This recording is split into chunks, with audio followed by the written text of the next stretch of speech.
Thanks for tuning us in today. Hello. We must say hi to Rich Voss, who has entered the studio. What's happening? Looking very, very cold.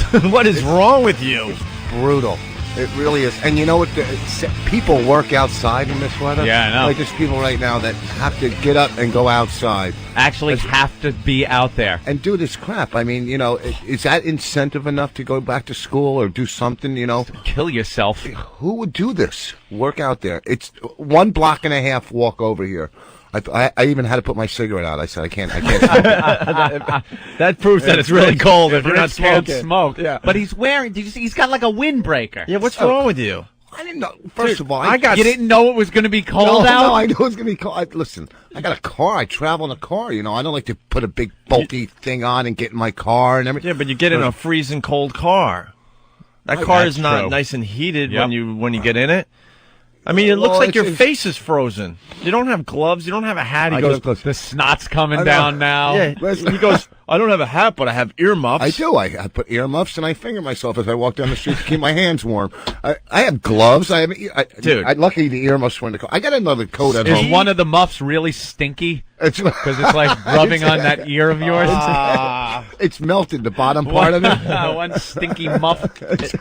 I have ski socks on. Anthony and I were just discussing. I wear long johns until April now. Yeah, you Really? got Every day, long johns. You had about the same distance walk that I have when I come here. You were over at the hotel. Yeah. I was at the garage.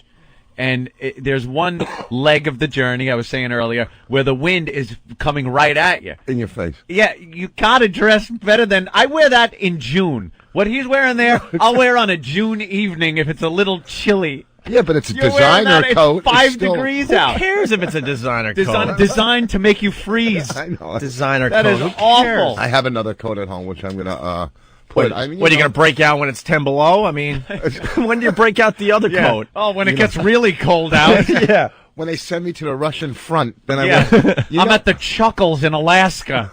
My teeth, you know when it's cold, when your teeth are cold, and my teeth were, and Oh. these aren't the smallest teeth. Right, so right. You can feel it. It has in to your be teeth. cold if your fake teeth are cold. I know, when Okay? Jesus. I was when I flew. I was in when they had this dumb storm over the weekend where everybody panics like they haven't seen snow. I flew home from Lansing, Michigan, which was brutal out there. 17 hours. 17 hours to get home from Michigan on Sunday. You had the layover in the airport? In Detroit. So I went and got a hotel room in some, crack hotel, which kind of sort of bringing up bad memories, of course, now. But at least I have money in my pocket because I just did a gig. And I'm not dropping it. And then you get back to here, to Newark, and I had to wait for a cab. 45 minutes outside standing on the cab line. It was, when you look for the guy, when the guys that you get off a plane, you have a ride and they go, hey, you need a car, and you can get away from me. I should call, I should tell the cops that you're here doing this illegally, Yep.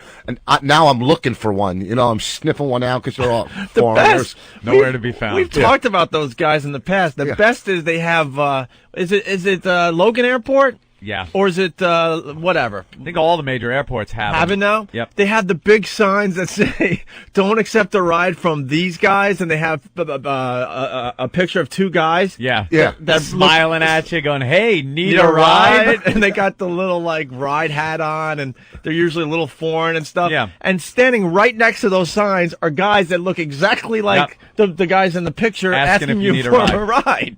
Yeah, they're trying to make a few bucks. They're not sanctioned by the city or anything, so they don't want you getting in there because, they could be anybody. It could be people that want to rob you. Yeah, but see, that's not the case. They just want the business. They want the money. Yeah, I mean, Right. these guys, sure, it's a little shady, but they just want to make a living. That's it. And it's not like they're serial killers hanging out at the LaGuardia Airport. Yeah. It It is weird, though, because sometimes I remember once I got bamboozled. I like taking sanctioned transportation. I don't want to get into a vehicle with someone I have no idea who they are, what they're doing, they're not licensed, insured, stuff like that.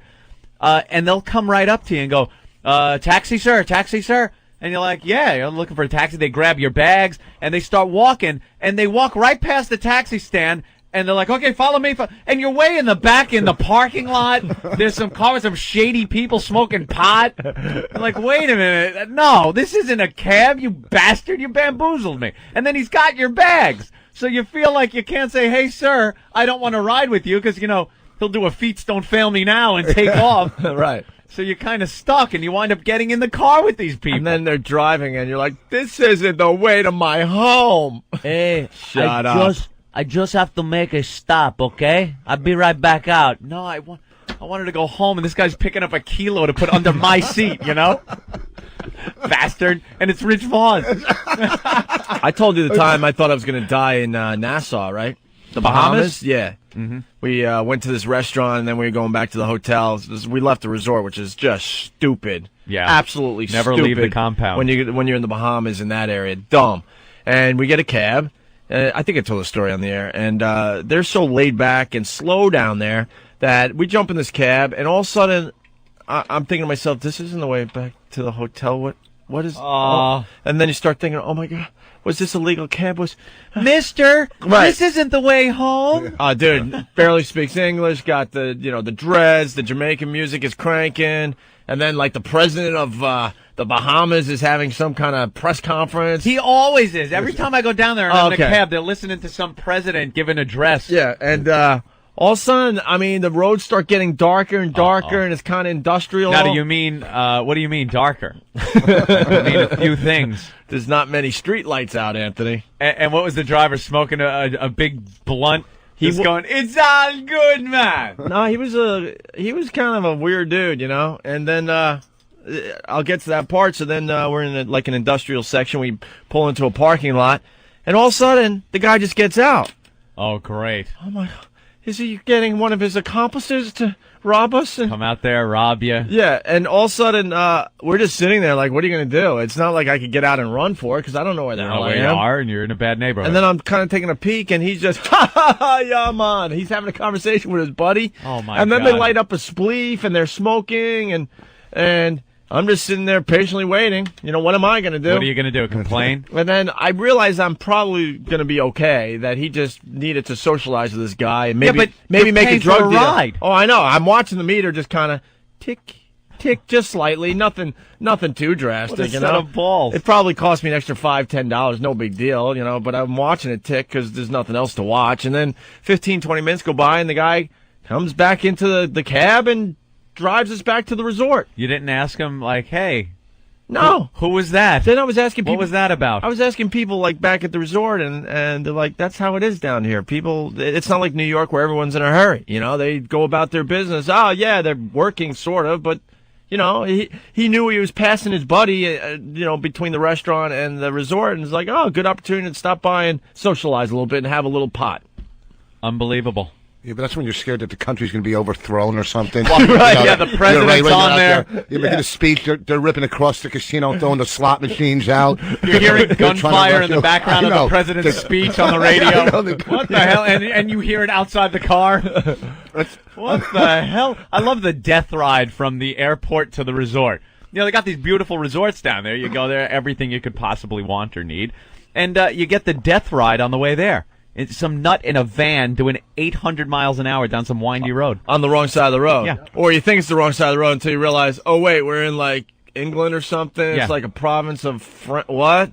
Oh, okay, we're allowed to. Okay, good. Frightening. But at first you have no idea. You think the guy's just high on some kind of freaking, rum or something. That's why I'm taking my kids. Is that where's the Atlantis? Is that the Bahamas? Atlantis is Bahamas. See, before they built that, when you went down there wasn't something nice. That's like a compound. You go there and you're completely. You don't leave it. You don't leave it. Yeah. No. You want to feel like you're down there, but you're still in Connecticut. That was still being built.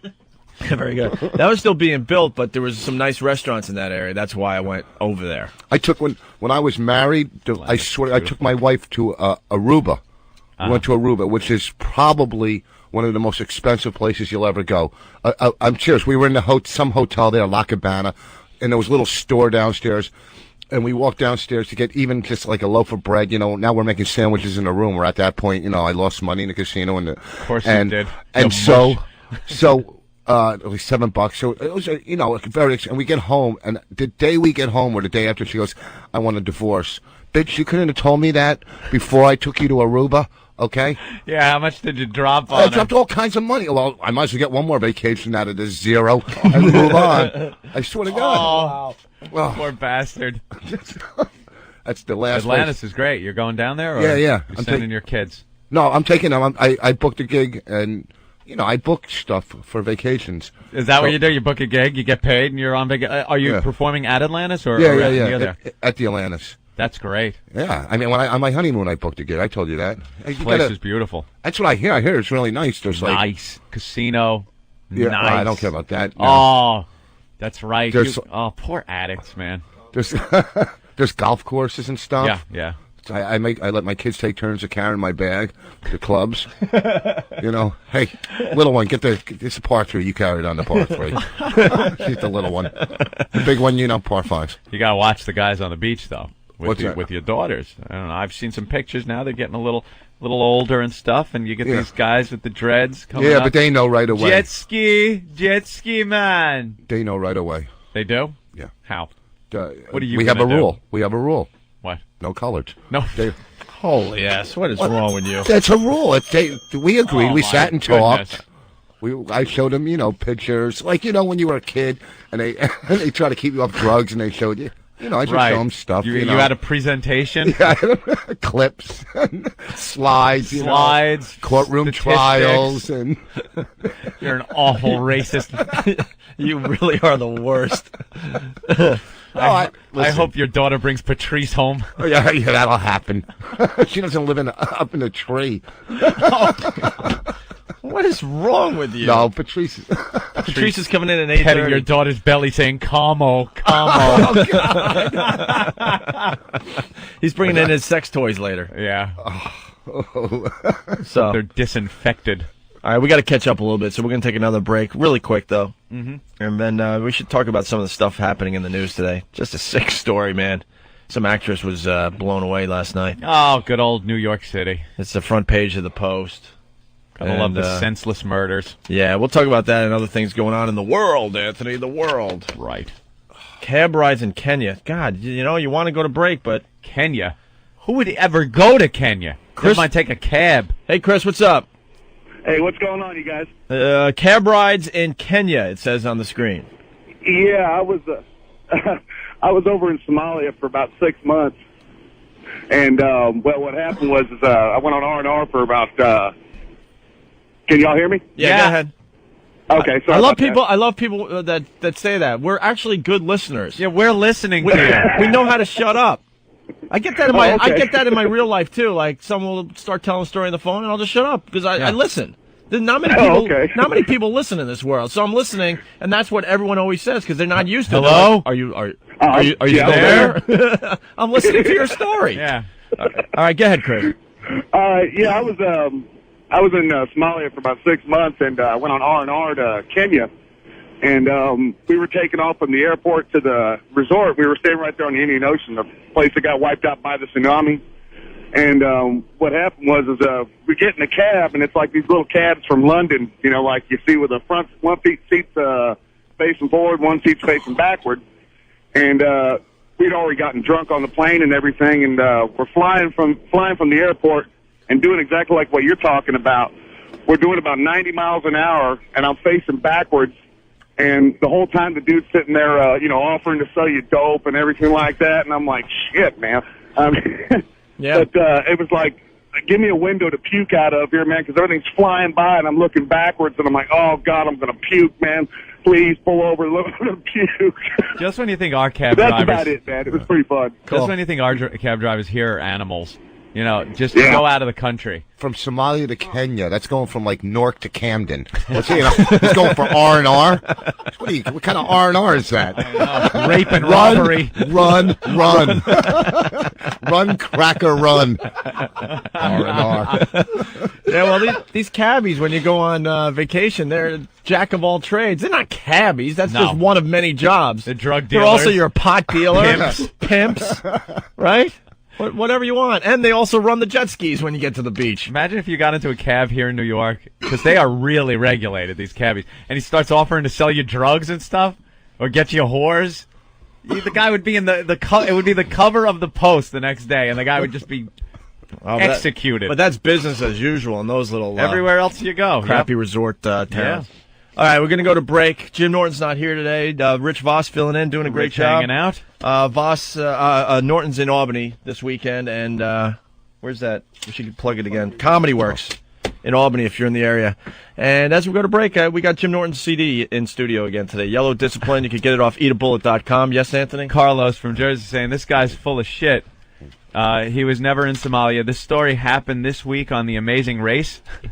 Is that true? Are people calling up with Amazing Race stories and telling them as their own? Because that's really funny if that really is. Wouldn't that be funny to watch a show and you call up a radio show? Yeah, this happened, and it's exactly what happens on television. Could be a new bit.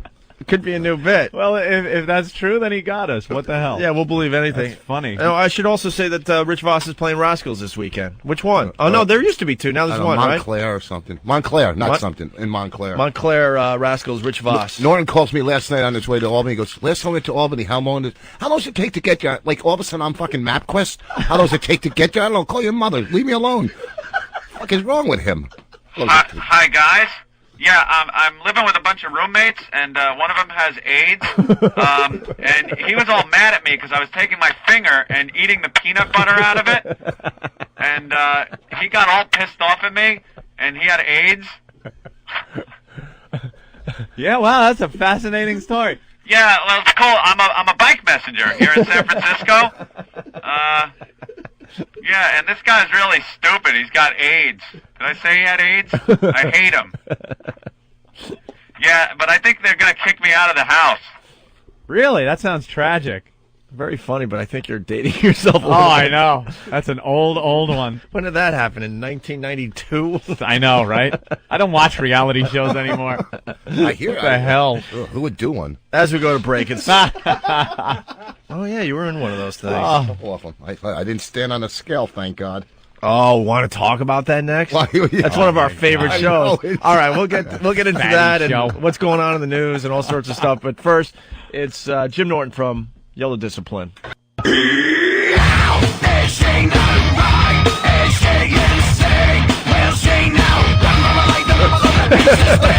That's a good joke, though.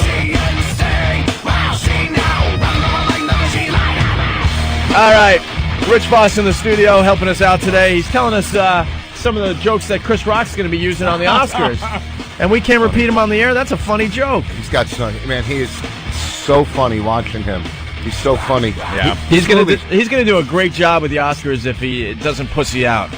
If he starts getting a little too PC, I'm gonna be really pissed off. I don't think so. He He's never funny, does. man. No, I know he never does, but you wonder. You know, this is like the echelons of Hollywood. There, Well, it's no Wayans brothers, but you know I think he'll do it. Oh, but that joke you just—that's funny. And we're not allowed to tell it The on the air. Wayans brothers, No. White Chicks made $69 million. really? They split it between the family, $8 a piece. That one's mine. That's not bad. And you're writing for Chris Rock, obviously, Voss. Yeah. It's I just don't. I just maybe if I get one joke on, that's good enough. Are I just don't want to is get your name fined. going to roll on the credits? Yeah, as long as I don't That's get kind fined. of cool. So far, I'm making it without getting fined. I've never written for, I've written for whenever we do roasts in New York. Yeah. Or, they do flyers. I write for people because roasts are different, but this is like to write in his voice for that. It's not easy, let me tell you. But the good thing is it's a subject that it doesn't have to be Chris Rock. You got to write jokes about the movies. Yeah. Actors and actresses, stuff like that. Kind of not easy. I'm just saying it's easier than it would be if Chris just said, "Write me a joke." Yeah. You got to come up with something that's a movie And related. I would bet money you haven't really seen a lot of these movies. I saw that horrible movie the other night, and this has nothing to do with the Oscars because that movie Open Water. where they were. See, now that's one I want to see. It's I hear that it's really good. It's one of those movies people either love it or hate it. It's based on a true story. They died at the end. Who told the story? Did like an arm float up on shore? Did The they die shark? in the end? You didn't know that? No. Well, they're straight out. No, it is based on a real Great, story. thanks. The shark ate him. It's the same. Dude, remember- it's a creepy story too Yeah. because we were talking about scuba diving I think earlier this week, and I've done some diving, and they didn't get a head count. When Right. everyone popped back up out of the water, they just took off, and there was 2 divers still down. Well, they took a head count, but they did it wrong because one went in and then one went back out or something. Right, and you know, Oh. you know Either how way, they count. Either way, they left them behind. And, when you go to some of these resorts and go diving, it's not just offshore. Sometimes you're out there for a good hour on a boat. Out there. Yeah, and to hit a Beer and reef. sangria, everyone's drinking. And how would you know how to go, which way to swim back in? You don't know how to swim, You're not swimming back in from an hour boat ride out. Oh, no. No I guess way. not. That is horrible. See, what you do is you hope your partner gets eaten and you float on top of them. It was really, torso. there was some good parts in the movie, don't get me wrong. You're like that, I mean, Yeah. it's, it wasn't like some surfer boy getting back on without an arm. This was some scary, Right. All right. This girl's surfing, but she keeps going right. But some people say that couple is still alive. They're saying they're still alive? Some people say. They might have dramatized it for Some the people movie. say they wanted to kind of just disappear, and fake their own deaths. Oh, they're yeah. Supposedly, some of the scuba gear was found on like one of the islands in the area, like a deserted island or something like that. But how do you fake your death? If a boat leaves you, do you lay it out in the ocean, Well, this is the time to This fake was our their death? Well, this the was couple, their plan. The They're couple like, was actually Tupac and Biggie. Oh. It was them that were diving, and they faked it. it could have been their plan. You know what I mean? We're gonna, and then the people would assume, oh my God, they got eaten by a shark or something. Ooh, now there's the sequel. There's been some suspicion about the story. Is all I'm saying. Now A lot of people say they're definitely dead, but then there was supposedly some scuba gear happened to be on this one island or something. They're wondering how it got there or whatever. Yeah, Never heard that. Oh, it's a creepy thing. We got to go back to the Kenya guy because this guy. Oh, Chris. Yeah, I'm here. You're the one that called in about the Kenya cab ride, right? Yeah. And you swear that you're not lying. it's not from No, not trying The to get Amazing over on you. Race. Oh, all right. All right. If anybody wants to verify it, I was with 362nd Engineering Company, Combat. All right. Your phone's crapping out. Thank you. Let's verify that. I know, right? It's not cab We ride. care. If anyone wants to verify it, oh yes, let me see where that engineering company was back then. It's- All right, we should get into some news here today. This story is unbelievable. This actress. Where's the post?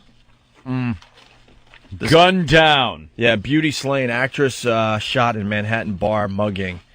A brazen robber fired a single fatal shot into the chest of this stunning 28-year-old actress on a Lower East Side street early yesterday after she challenged him, saying, "What are you gonna do? Shoot us? Why Are you stupid?" You never want to put the blame on a victim. She's dead now. And it's tragic, obviously. But Jesus, you gotta shut up when someone's pointing a gun at you. Nicole and her boyfriend, they were celebrating her new job and had just left the trendy bar with her fiancé and another couple when they were confronted by four thugs, a gun-toting man accompanied by another man, and two women at 3:15 a.m. yesterday.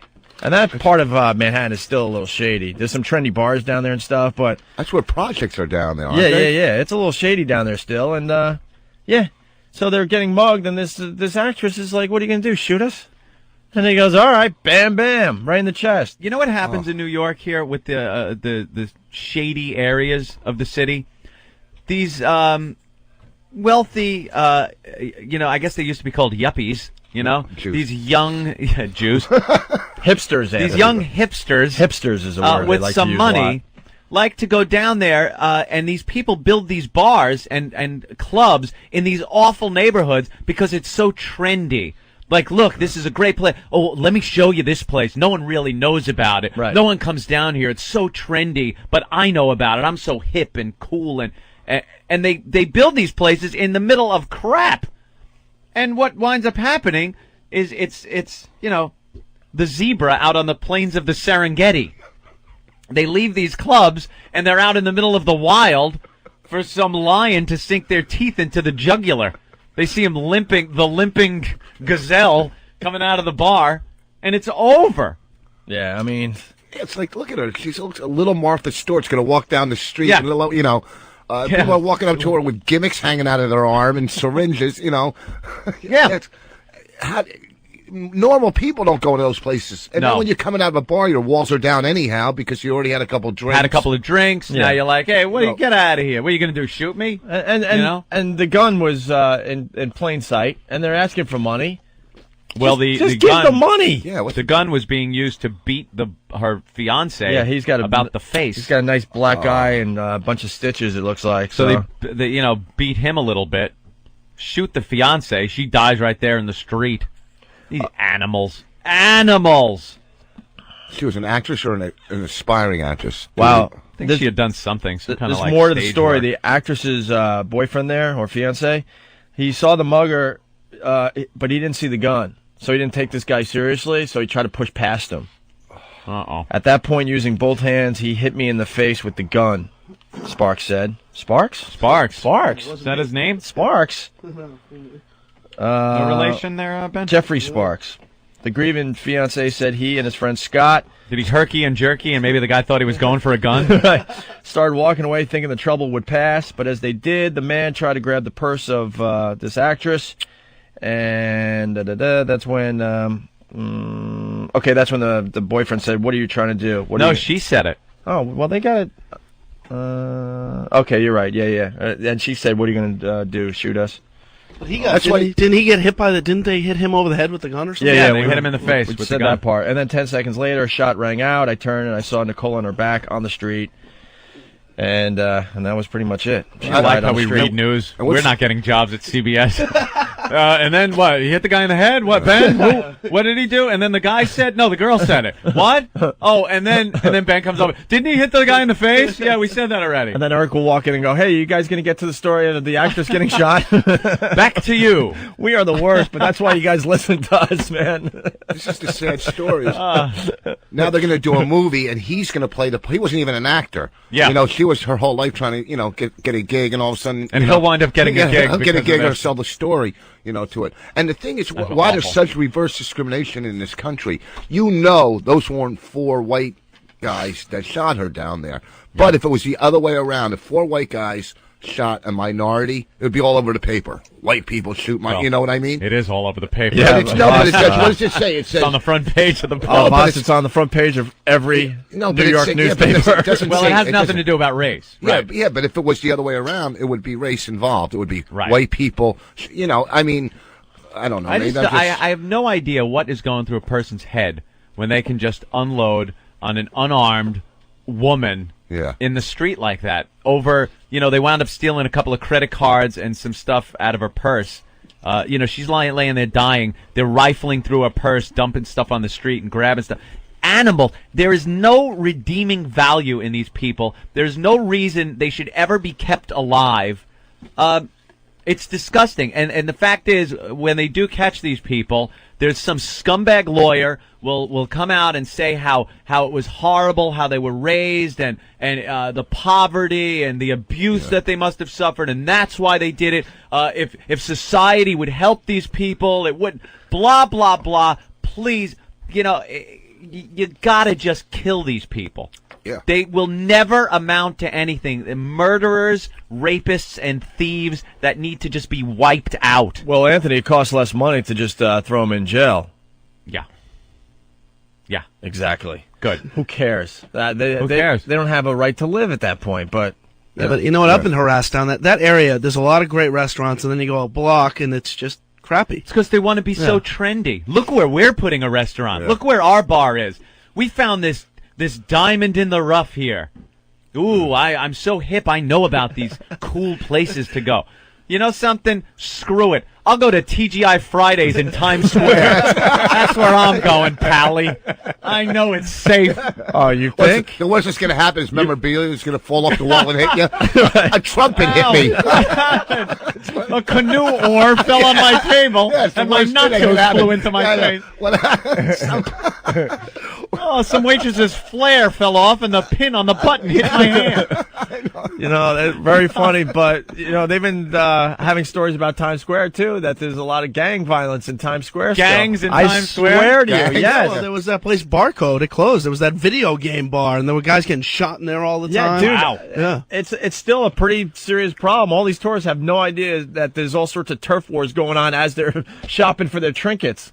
I'm I guess serious. then it's It's the not as safety in numbers thing. Because you figure there's so many people around, the odds that you're going to be the gazelle that gets its throat ripped out are a little slim, as if you're the only one by the watering hole. right. Yeah, you're right. That is the difference. Yeah. When you're in Times Square, yeah, you're safe because it's You're in a safe pack. in numbers, as they say. Sure. Have you ever gone into one of those electronic stores in there and you just say you want like a little mini disc recorder or something? They're like $100 or so. They're like $1,200 there because they think you're from France and you're going to spend all your money. If you buy anything anything. in a New York City electronics store, I know. you're out of your mind. Oh, look, it comes with 3 shirts. And they have these huge window displays. Yeah. With like they'll have a computer in the display and it'll be like $10. Yeah. You're like, wow, and that gets you in there. And then, yes, my friend, what do you buy, my friend? Yes, my friend. What do you want? iPod? We have iPod, my friend. $12,000 iPod. No, cheapest price around. $12,000. What the? What? But then though, you'll argue like you'll be a stupid tourist and go, yeah, 12,000. Oh, no, I'll pay 6. Oh, get $6,000 just for you, my friend. Boy, you should have taken me. I know. Because I've seen those guys work. It's like, you idiot. It's still way The overpriced. second you get interested in an item, they're like, Habib, ring this up. Come here, my friend. Come here. You want to buy the guarantee for another $500? Very good, my friend. And you're rung up. They put the bag in your hand, take the money out of your pocket. You walk out like you were raped. You're like, what what happened? They're throwing confetti.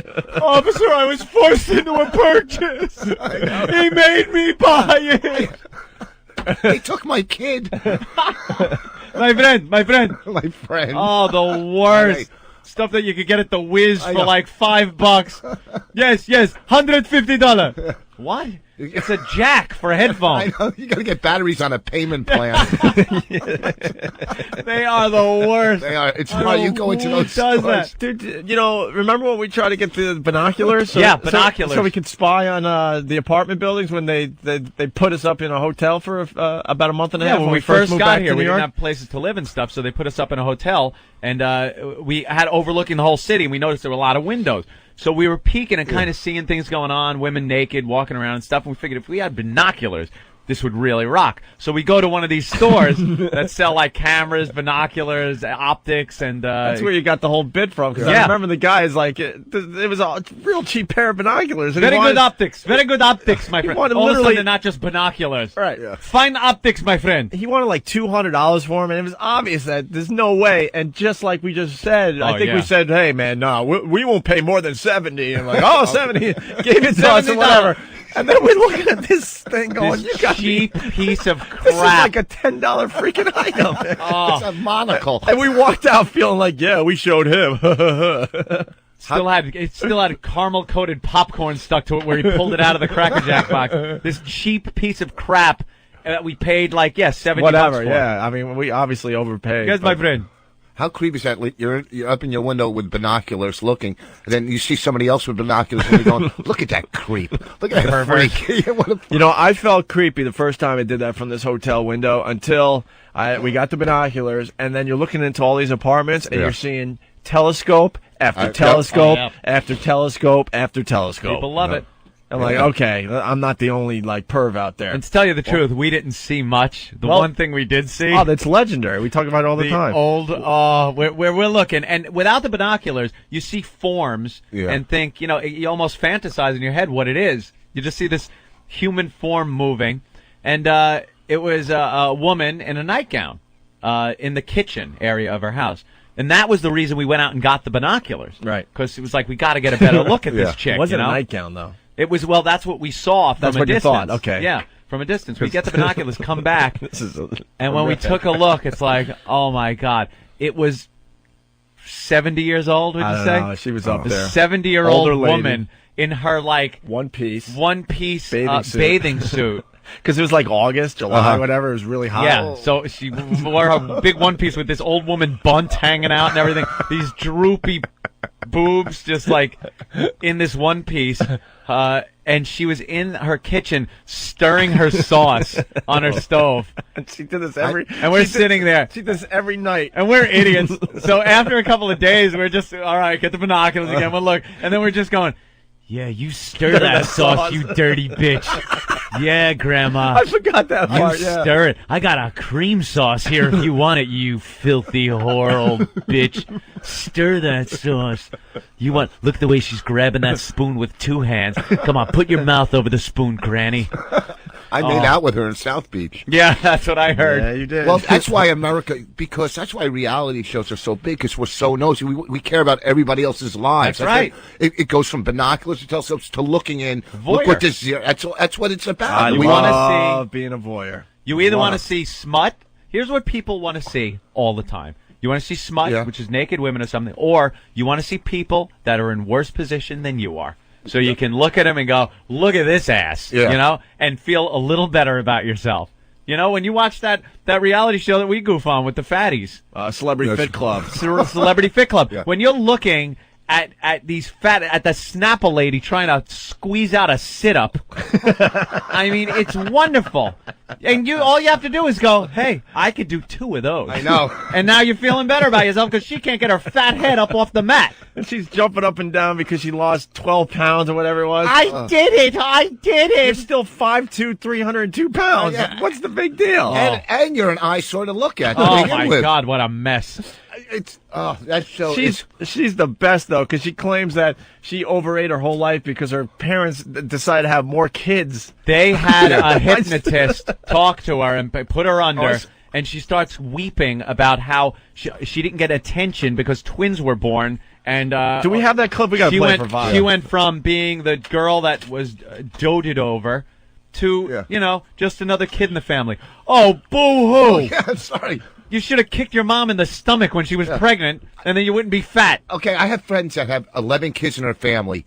They're not all fatties, okay? You know what I mean? Yeah, so obviously the attention was spread out throughout, I mean, I was a middle kid and I had problems, but it wasn't because of my parents. You know what I'm saying? It was. But I didn't overeat. Well, I come to think of it, I did drugs. That was comes from a big family. Yeah, but you know what I mean? I screwed up everybody. I was the overachiever, and I messed it up for everybody, man. But you don't have a bunch of fatties in your family. Well, it's not the kid's fault. It's that's child abuse, too. If you're force-feeding your kid McDonald's, and your kid becomes a toy on the beach, you know what I'm saying? Like, they're kicking him around because he's a little roly-poly zero, and and that's America. But America, how you're sitting, we've watched that show. You're glued to it, going, oh, I know. Do these people have any dignity left in their lives? When Ralphie May took his shirt off and dove in that pool, and they had an underwater camera. It was, I swear to you, for a second, I thought it was Jacques Cousteau, the manatee. I thought it was a manatee special. Yeah. And just a blubber that was... No one looks good underwater, moving. but Ralphie May just... I don't know. When we were in the house in Last Comic. Yeah. I'm not lying. He'll say he got naked, right?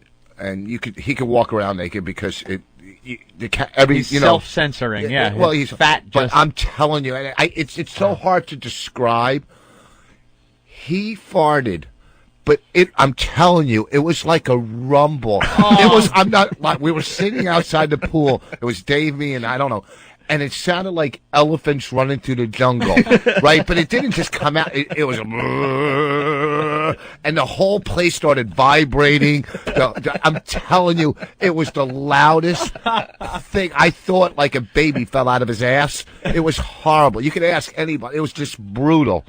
Ugh. Wow. That's funny. We got the clip of Wendy. You got to hear why she overate. Yeah. And the scene where you are now, Wendy, is it daytime or nighttime? It's daytime. Are you on your own or is anybody with you? My brother and sister are there. How old are you? I am 2.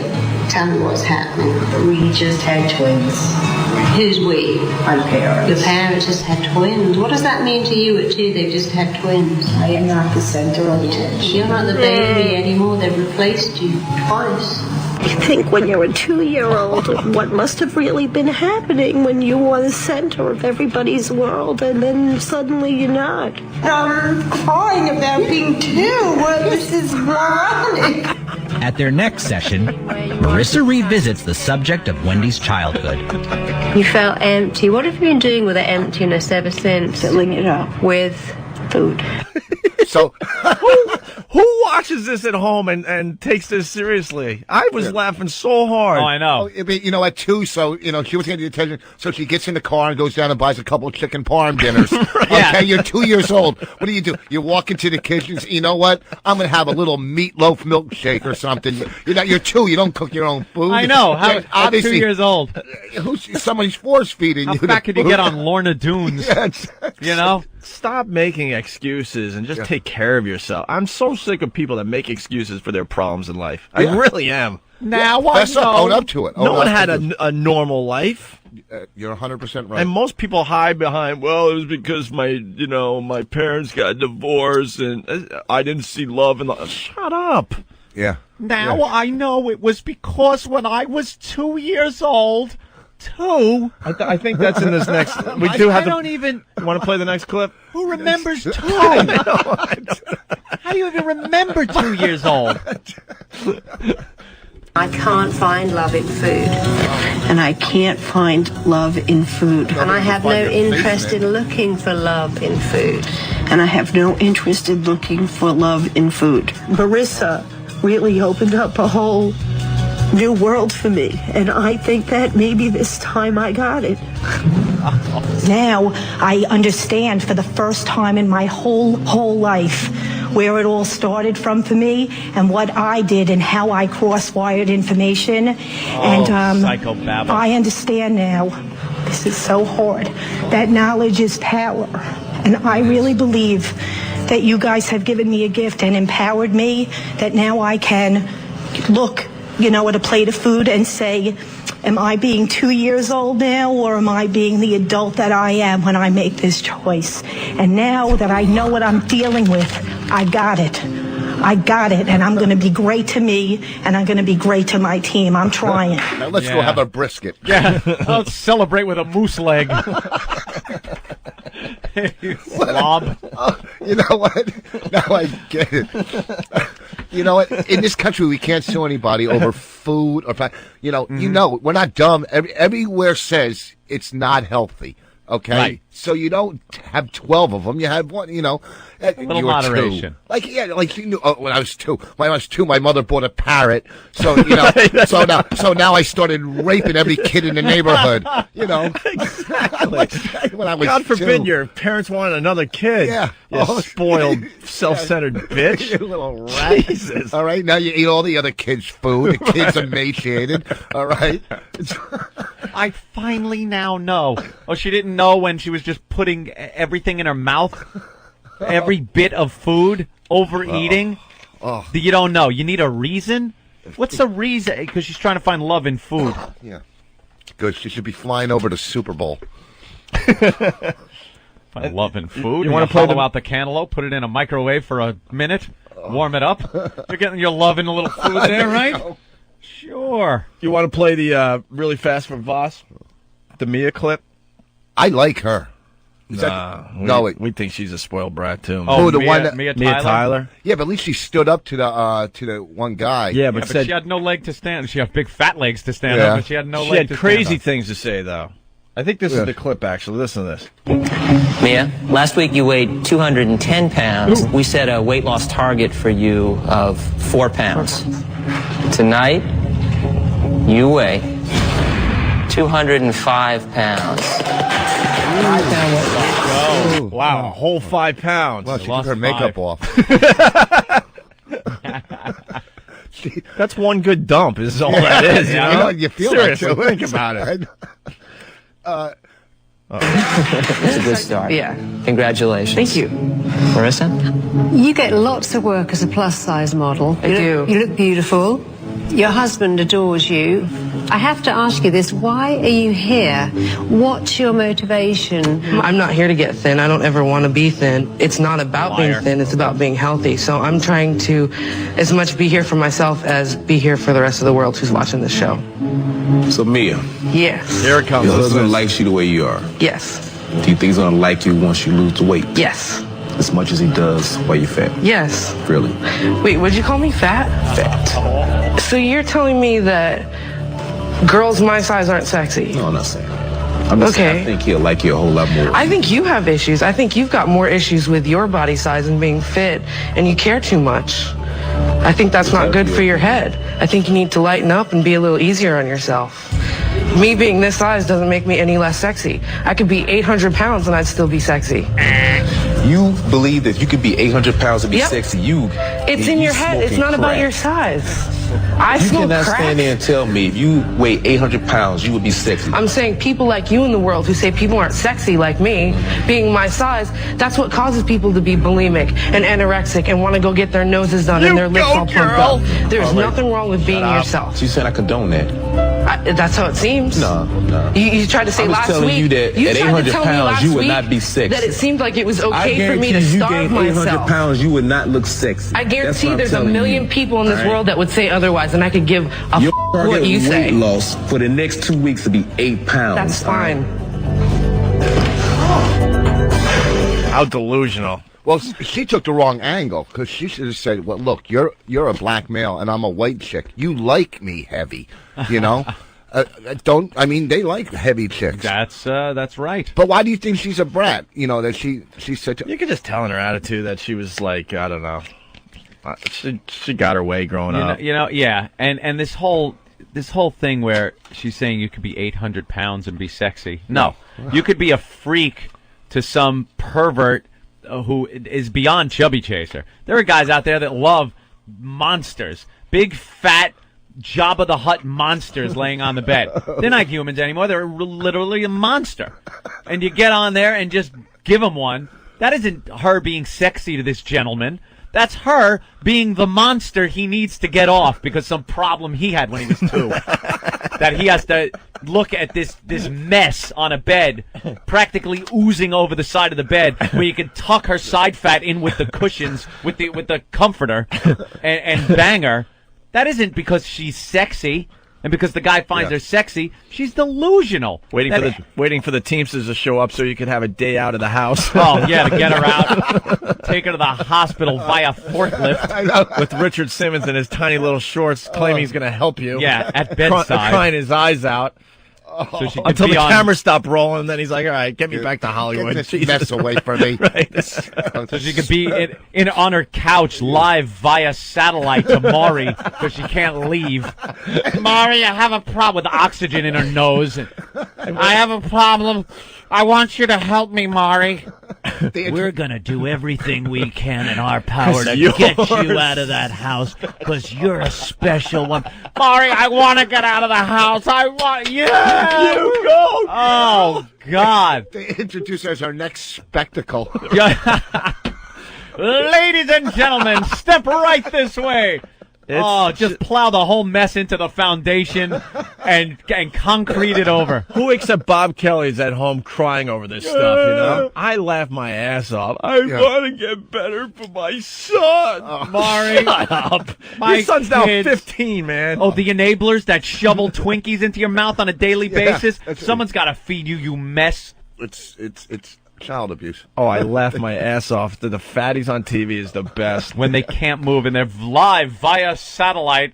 Can we get the picture up at the home of the Maury? Oh, and they flash it on that big fat face with the oxygen pumping. When was the last time you were out of the house? Well, I believe Kaja Gugu's single went to #1. We went out that day. I ate 1,500 Big Macs. And I haven't left my couch since. We're going to get you out of that house. We'll start with an exercise program. Yeah, right. Oh, yeah, she's ready for that. How about do a couple of pinky ups? That's about all she can. We got to start slow. Okay. How about twitch your fat nose? All right. You tell Gilbert to help you. Yeah. We're gonna give, and then they give her things like a treadmill, like she's ever gonna be able to use that. Yeah, you could put it in front of the fridge and have it launch food into her mouth. That's about all she's gonna be able to use a treadmill for this mess. Here comes another one, Ma. Open up, you slob. Boom. Put it on run and uphill, and launch the roast this way, could you? Oh, God damn. Oh, I cannot wait to use that in the club. And we watch and laugh. Oh, yeah, and we do. everyone else is laughing. This is not helping. And as they're doing the interview, they're cutting a hole out of her house and Yeah. we can get her out. What's that sound I'm hearing? Oh, it's the chainsaws to cut the sign out of my house. I got to go to the hospital. Oh. He's got to wipe her ass with the couch. Oh. They get the SeaWorld staff literally to, how they transport Put her in the sling and put water over her back. Keep her blowhole moist. I gotta go, Maury. Yeah, no, the truck is here to take me to the hospital. Oh, man, is that funny and the What a truth. mess. Look, I understand everyone is born with, like, a body type. You Yeah. know what I mean? And then it's really up to you to try to stay within that range. I'm talking about the people that understand their body type but then just get completely messy and out of control. You know what I mean? There are 'Cause people I've that are seen, bigger We've and said people this that are on the smaller. show. I've seen women that are a little overweight or whatever, but they're still sexy and stuff because they do try to take care of themselves. They try to keep their weight down into that body type that you're born with. Dress for it. Dress for it, and just exactly. You're But gonna then get there's women, others that Yep. just completely give up. It's like, I'm fat, so I might as well just keep getting fatter and fatter. Yeah, that's what happens. And then I reached 500 pounds. I was always a big girl ever since I was 2 when my parents had twins. I was always a big girl. And then they ask, well, when did it really start being a problem? Well, when I reached 600 pounds, it's like, 550 wasn't a problem? It's always like that line. Yeah. 600, I realized I wasn't able to move around as much as I used to. What? It's mental problems. And like Mia Tyler was saying, that isn't sexy. Yeah. It's never sexy. And then you ever see when they wear the halter tops and their stomach And the gut is hanging over their genital area. Oh. The thighs, they're sitting and their legs are spread apart because they can't even close them because that big lump of midsection fat is hanging.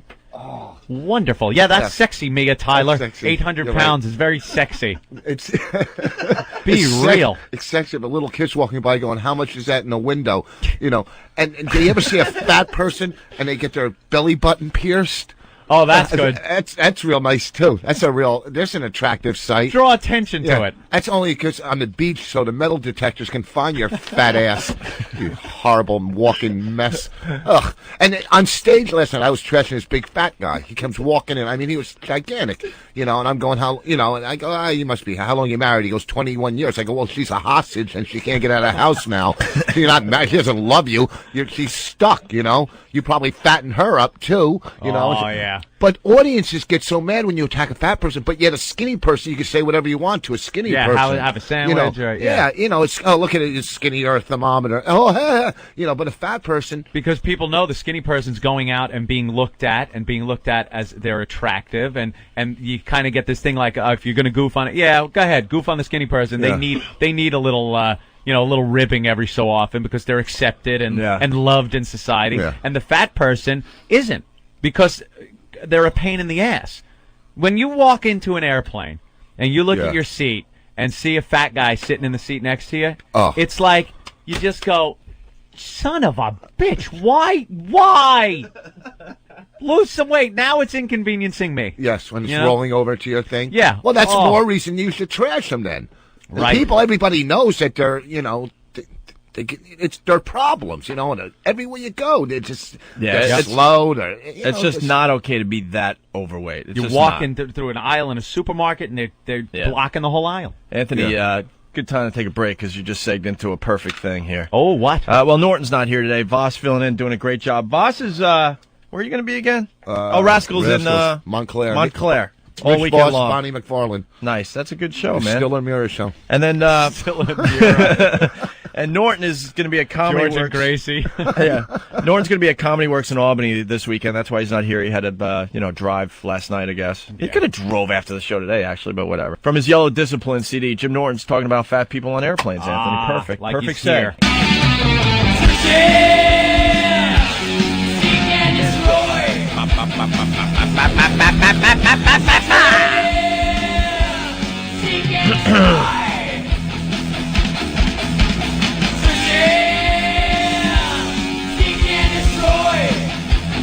We got a lot of visitors today, Anthony. Yes, we do. Usually we broadcast, and it's just the staff of the Opie and Anthony program, and no one's stupid enough to get up this early. And we're kind of honestly sick of looking at each other. You know, it's the same freaking guys every morning. Hey, what's up, Eric? Hey, Ben. Hey, Steve. Hey, Derek. Hey, Danny. Hey, Nathaniel. Hey, gay guy. Wow. And but today there's a lot of action. We got Rich Voss sitting in for Jim Norton, who's up in Albany doing his comedy thing this weekend. And we got CBS this morning. Yeah. Charles Osgood's show, right?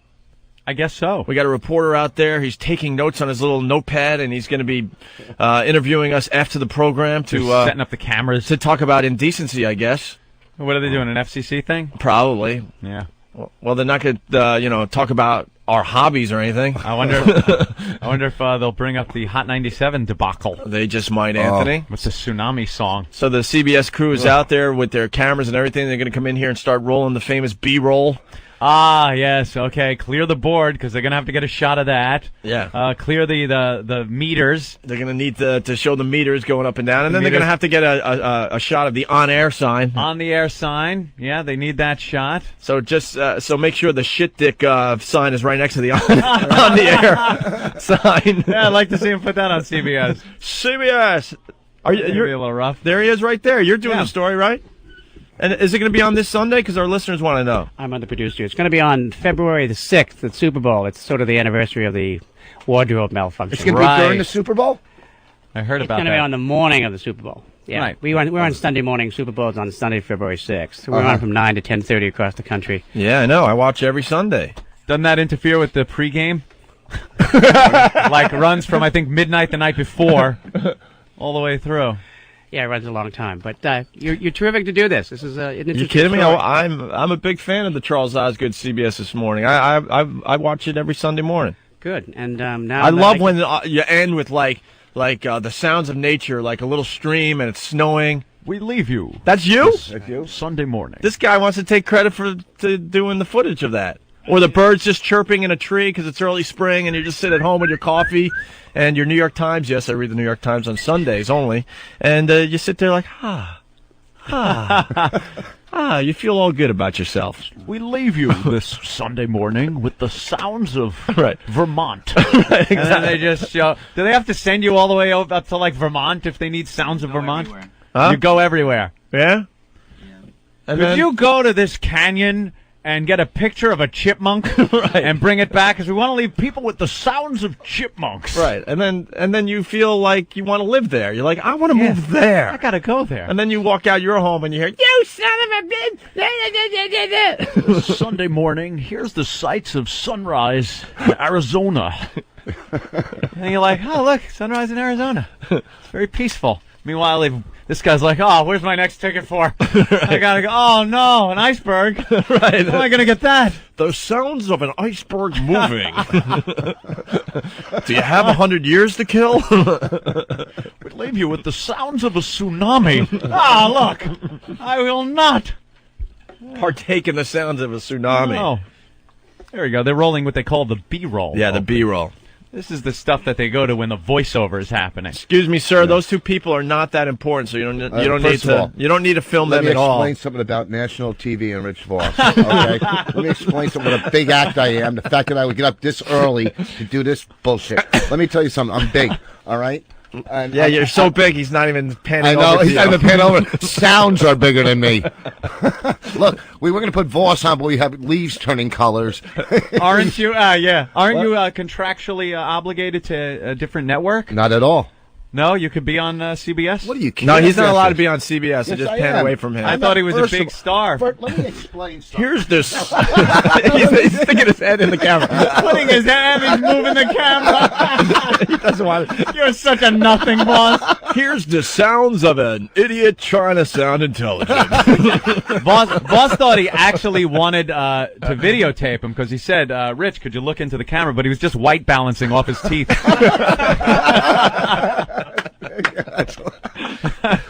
Have you ever seen bigger, faker teeth in your life, These sir? are nice teeth. That's right. You like his teeth? Almost as nice as mine. Yeah? All We'll right. leave you with chipmunks in the studio. Big choppers? No, nothing? Nothing. I was trying. All right, so now we have to feel all uncomfortable because they're rolling Yeah. B-roll. Are you going to roll B-roll for a long time or just for a few minutes, right? Okay. He's going to get all kinds of different angles. All right. Is there sound on this, or are they? Yeah. Oh, Got really? sound and everything. Yeah, that's the sound guy. Look at him. Because usually it's during voiceover. They usually, we'll tell you what, because we've done these kind of things before, seasoned veterans. And what usually happens is we'll say something really bad and outrageous. They'll have the sound up on that, and then they'll turn it down and do the voiceover of, how horrible they are. Is this the type of entertainment that people need to listen to? And we always get, kind of rooked into the whole thing. Everyone is all nice and happy, and they're just rolling B-roll. The staff is always very cordial, and we definitely Right. appreciate that. But then sometimes we get on the air and watch the program, and when everything was all nice and fine, and then we see the program, this is the type of filth that is being broadcast on satellite radio. It'll be out of context. All of a sudden, Anthony's like, I love anal, and that's all they'll show. Yeah. Right. They'll just come in going, anal sex! Like that, and then it'll cut back to, this despicable stuff is actually going into outer space, bouncing off a satellite. Your kids may be listening to this. Should the FCC regulate satellite radio? Banging chicks! Oh, God, jeez. We had to get that line, right? Yeah, well. Couldn't get our in-depth conversation about the war in Iraq or anything. We talk about weight loss. We're talking about Right. weight loss and how unhealthy it is. The How positive unhealthy stuff. weight loss is, No, you I mean, idiot. you know what? I was going so well. You certainly were. Things are going so The good. camera comes Until in and the you're all, camera comes in. humna, chef of the future, chef of the future. You are a Ralph Cramden stuttering, muttering ass. He just turned off the camera because of that, Jesus. This guy retired. Here, having weight loss, unhealthy, smoke cigarettes, die. I'm cooking up Pop-Tarts so I look a little more all-American, Anthony. Oh, very good. You're not going to pull out a Wheaties box and show your all-American Opie boyish charm? Yeah, well. Looks like a young Gandalf. What? Nothing. He was Okay. Lord of the Thank Rings. you. You know what? This is the Gandalf? Is that his name? It's Gandalf. Oh, he was good. I liked him. Gandalf. Gandalf. It's only a word. I like the other one, the Hobbit. What was his name? Fribble? It's only a word. I was with Voss. I'm like, wow, good reference. You thought it was. I love that. I mispronounce everything. No, who cares? People know what you're talking about. Exactly. Get And an then idea. the thing with the ring, Gelman. What was his name? You just know nothing. Your references to popular culture are horrid. Anthony, a very busy day on the phone Yes. is Ezra calling from Boston. We know a little bit about Boston, don't we, Anthony? Of course. From the improper Bostonian. Ezra. Ezra. What's up, man? Hello. Ezra is calling in because he wants to talk to us about something. I don't know. I don't know what it was. Something about pranks in Boston or something like that? Yeah, I'm working on a story on pranks in Boston, and I want to talk to you guys a little bit about your April Fool's prank involving Mayor Menino and how that unfolded. Well, I don't know what you're talking about. All right. Well, we decided to just do it during the show because we were very busy with the CBS crew today after the show, so we figured this was better than nothing. All right, cool. So the story's about that particular prank or pranks in general? Pranks in general in Boston, involving a lot of them involving the colleges. But what kind of other pranks are there? Harvard Lampoon has pulled some good ones. Yeah. Like kidnapping Jon Stewart and things like that. But Kidnapping Jon Stewart? What about the year they put the car on top of that dome there? oh yeah, MIT is big on putting stuff on top of their dome. Yeah. But one year it was a car. One year it was a huge. What was it? Like that thing you put on stupid people. That a dunce cap? Like a dunce cap. They put a dunce cap up Yeah, there? on top of the dome. Oh, one MIT year. is just known for their sense of humor. Out of Those control. guys are a scream. yeah, they put a cow from the Hilltop Steakhouse up there, but that's about as far as they've gone with. I guess when you're not getting laid, you Yeah. got plenty of time to do plenty of other stuff. Yeah, You have time to assemble a cop car on the roof of the dome. Yeah, Boston College just laughs at MIT like, haha, we're getting laid every night while they're doing silly stuff. Yeah. Meanwhile, who's going to be making all the money when they get out? You know, I'll MIT. tell you about a prank that involves one of my brother's best friends. He was going to, I think, MIT, and the Charles River froze over. This actually made People magazine, and it was my brother's, one of his best friends growing up, and they took his whole dorm room and put it out in the middle of the Charles River. I heard about that one. When it iced over. I mean, everything, his bed, his desk, his just everything he had in his room. Jackasses. Yeah. Jesus. And that made People magazine one year, back in the mid-'80s, I guess, or something like that. So, what's his name? David Cook, I believe. Cook? Yes.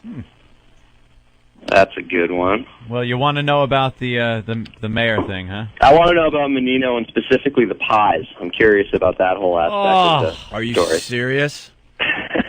Retribution, that was the retribution phase of that prank. You know how every April Fool's the jocks get on the air and start trying to pull gags on their listeners? I don't know any listeners that actually fall for this anymore. They're the dumbest things, like, look, we changed format, and they'll play like 5 Elvis songs in a row and say we went all Elvis. Or they say if you look out your window at noon, you'll see a meteorite in the sky. They try to get their listeners to do things. Or another radio station, what's that little hill in Boston? There's a little hill in Boston? Yeah, what is it? Blue Hill or something? What is it called? Beacon Hill? No, not Beacon Hill. It's Bunker more, Hill? No, it's more in the Scandal Hill. It's more in the Scandal. It's more. It's more in the suburbs of Boston, and one radio station claimed that it was an old volcano and it was going to erupt. It's going to erupt. Blue Hills, right? Yeah. Yeah. All right. That was another one, and then your $5 bills are no longer usable. They're worthless now. That was a good one. So that throws everyone in a panic. Like, what are they going to do with their $5 bills? What about the other one? My wife was killed by a black guy. Was that an April Fool's gag? That was an April Fool's, I believe. And then I'm going to jump off the Tobin Bridge. Yeah, that one was pretty elaborate. You gotta love Boston. I love the racial sensitivity in Boston. It's Thank wonderful. you. Ooh, look at that. So, we decided, well, actually, Opie decided. He always says I blame him for things that get us fired, but this one is totally his. But you could speak up any time. That's what I don't get. Because then I'm looked at as the psycho. I was brand new to radio. Just been in it for as long as we were at WAAF, so I was just damn happy to be there. I wasn't making any waves. I liked my job. I didn't want to go back to construction. I woke up in a really bad mood, and there was no dog around to kick, so I'm like, I know what I'm going to do today. So, instead Get Anthony on the phone. Instead of doing one of these lame April Fool's gags or listening to the other jocks and their gag, we figured we'd just blow the whole thing up and say that Mayor Menino was dead. And see how far we could take it, knowing it was April Fool's, knowing that the context of our show is not a news show, so no one's really going to take it seriously.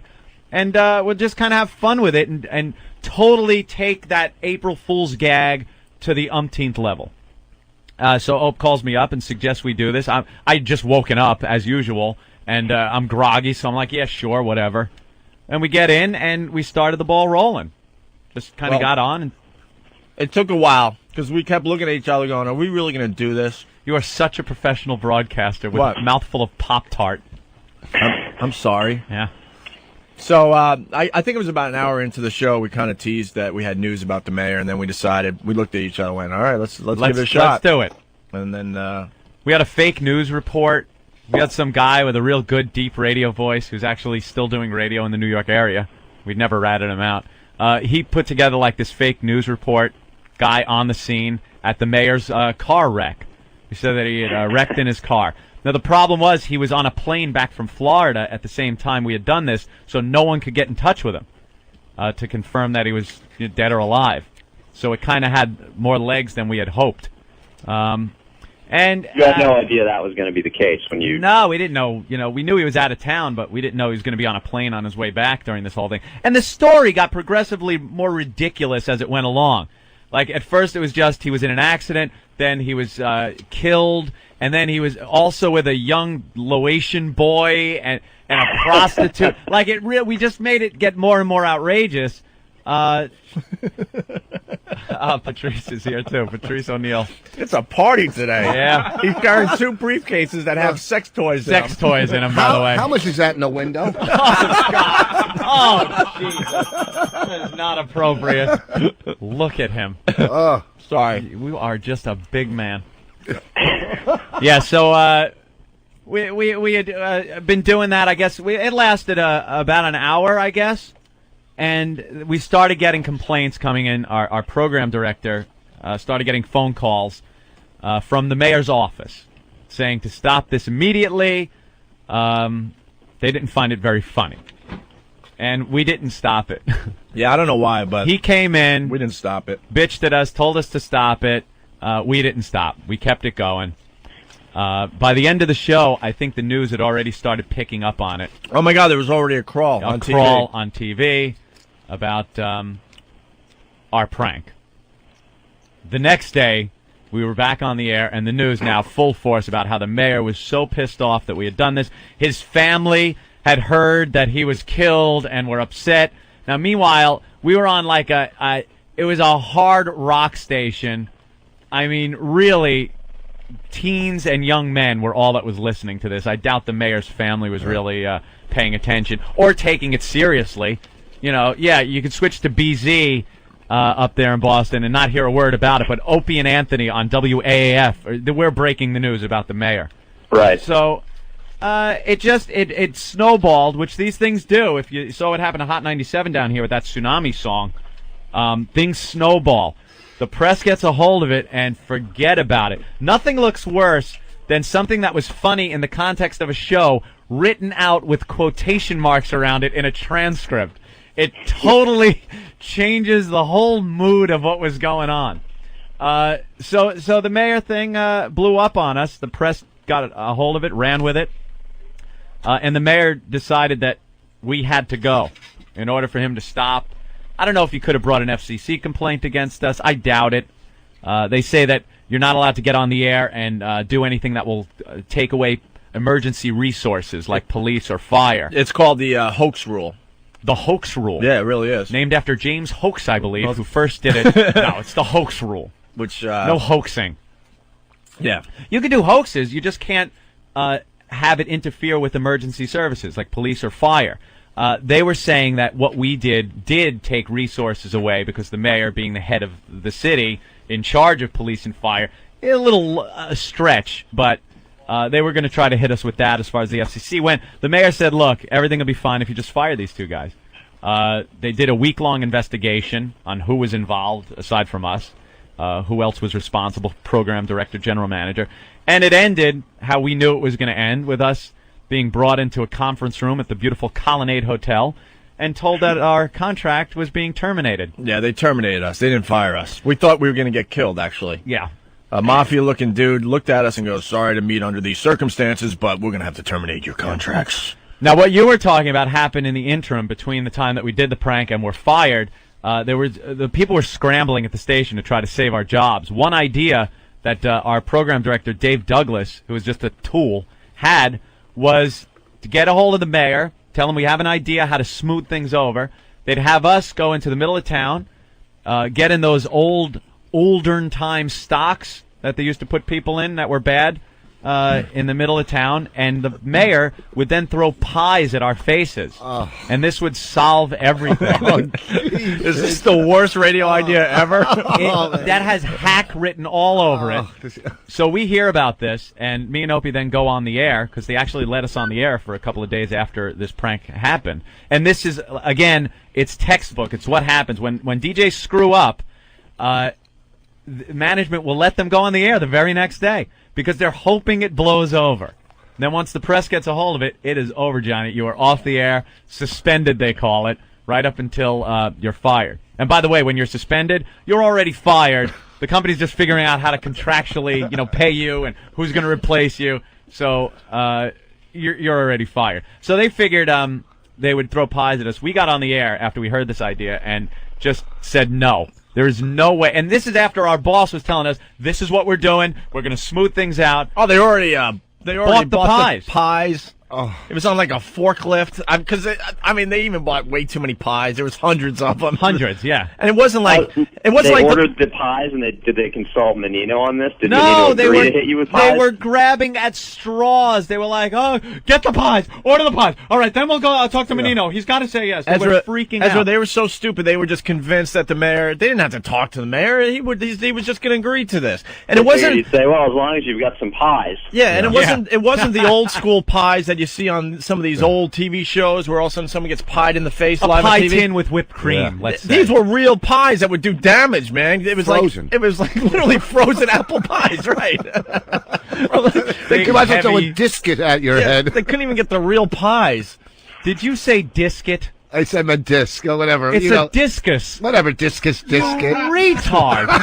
Disket. Disket. The producer over there threw a Trisket at him. The producer from CBS is just amazed at your stupidity. No, every he now is and then- having such a good time in that corner. We're leaving him every alone, ti- but he is just amazed at you. Every time I look at him, I think it's Joe Franklin. First of all, I screwed up a couple words because I'm under a lot of pressure here today. Joe Frankel. I can't wait to see his story, and you're not even one shot. It doesn't matter to me. When I'm at the Oscars in a couple weeks, I'm going to call. Yeah, and Norton is just beyond bummed out today. He's like, I am missing the one day that you guys are getting national TV. Jimmy Norton, a huge part of this program, and he's not even here for And the Bumble Lips just came in. Yeah. We got this guy. I made two Dyslexia. mistakes. A couple. What did I call it? A disket? A disket. Yeah. So getting back to Ezra from the Improper Bostonian, who's on the phone writing a story on Boston pranks. Yeah. They also hired a PR firm to try to smooth things over, and one of their bright ideas, besides This is after the mayor said, "Hell no." Well, no. Well, the pie thing. Well, there was two other things besides ordering the pies for the mayor. They decided that they needed a photo op with the mayor shaking the hand of Bruce Mittman, who was the general manager of AAF at the time, who was a midget in real life. He's like 5'4", I think. Very short man. So they hired a photographer, and they got the mayor's schedule. This is a true story. And the midget, we love the guy, actually. We love and hate him, actually. Yeah. He was kind of in hiding behind a bush. And the mayor comes out of one of his things he was doing that day, and Bruce Mittman, God love him, man, comes running out of the bushes with the photographer in tow and just grabs the mayor's hand and starts shaking it like, hey, Mayor Menino, pleasure to meet you. Doesn't even really say who he is or anything. And, of course, the mayor's, shaking his hand, and the photographer's like, ka-chee, ka-chee, ka-chee. And now they want to get that picture on the Boston Herald with the caption, see, the mayor's okay with AAF. Yeah. Here's a picture of them making up. Mayor and AF general manager shaking hands. That also went horribly wrong. I don't think that picture ever. No, it did appear. I believe it's out there somewhere. It didn't help. We know because of history, nothing helped. Right. We were thrown off the air and escorted to the Connecticut state line and told never to return. Right. So then.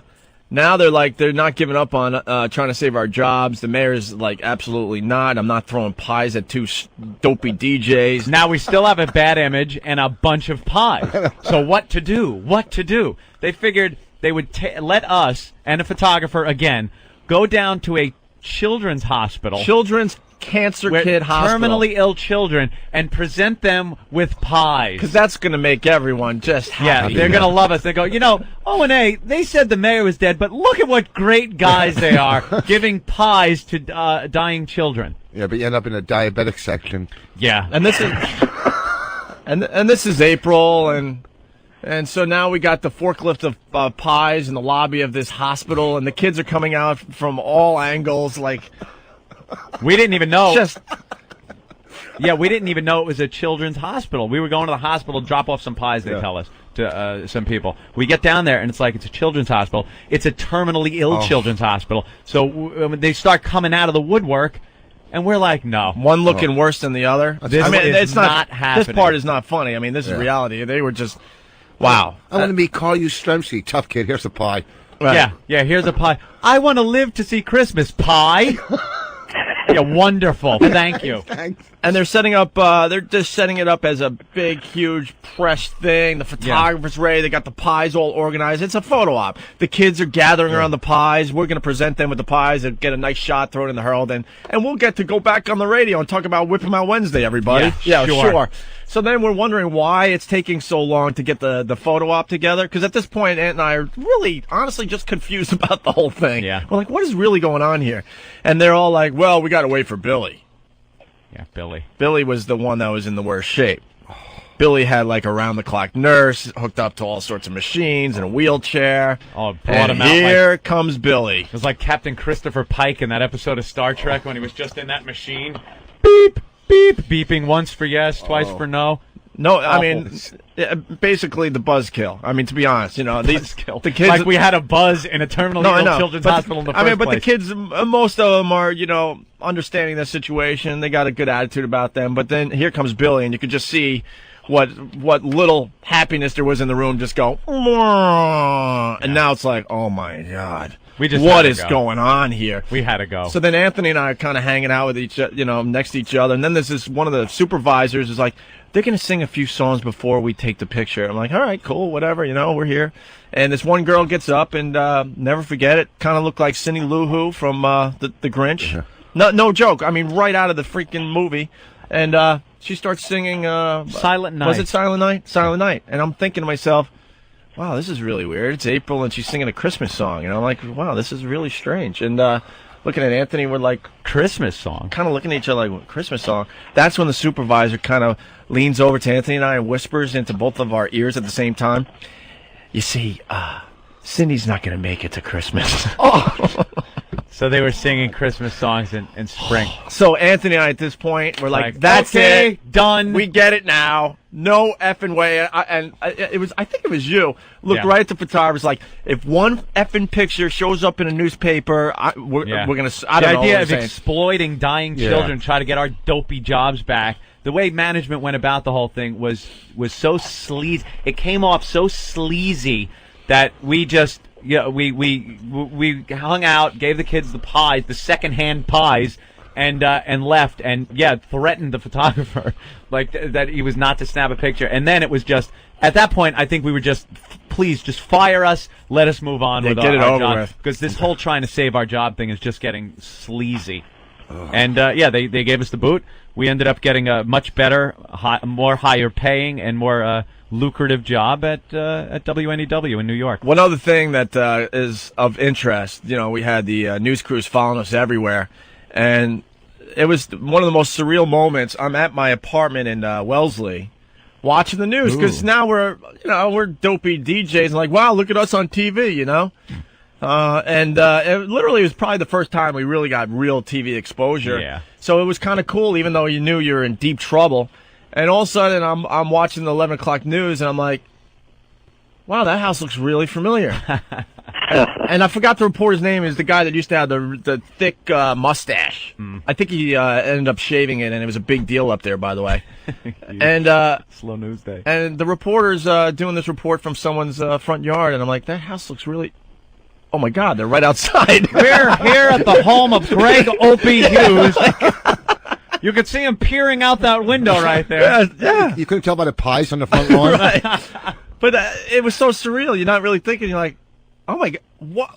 And then I'm looking out the window, and there's the guy doing his live report.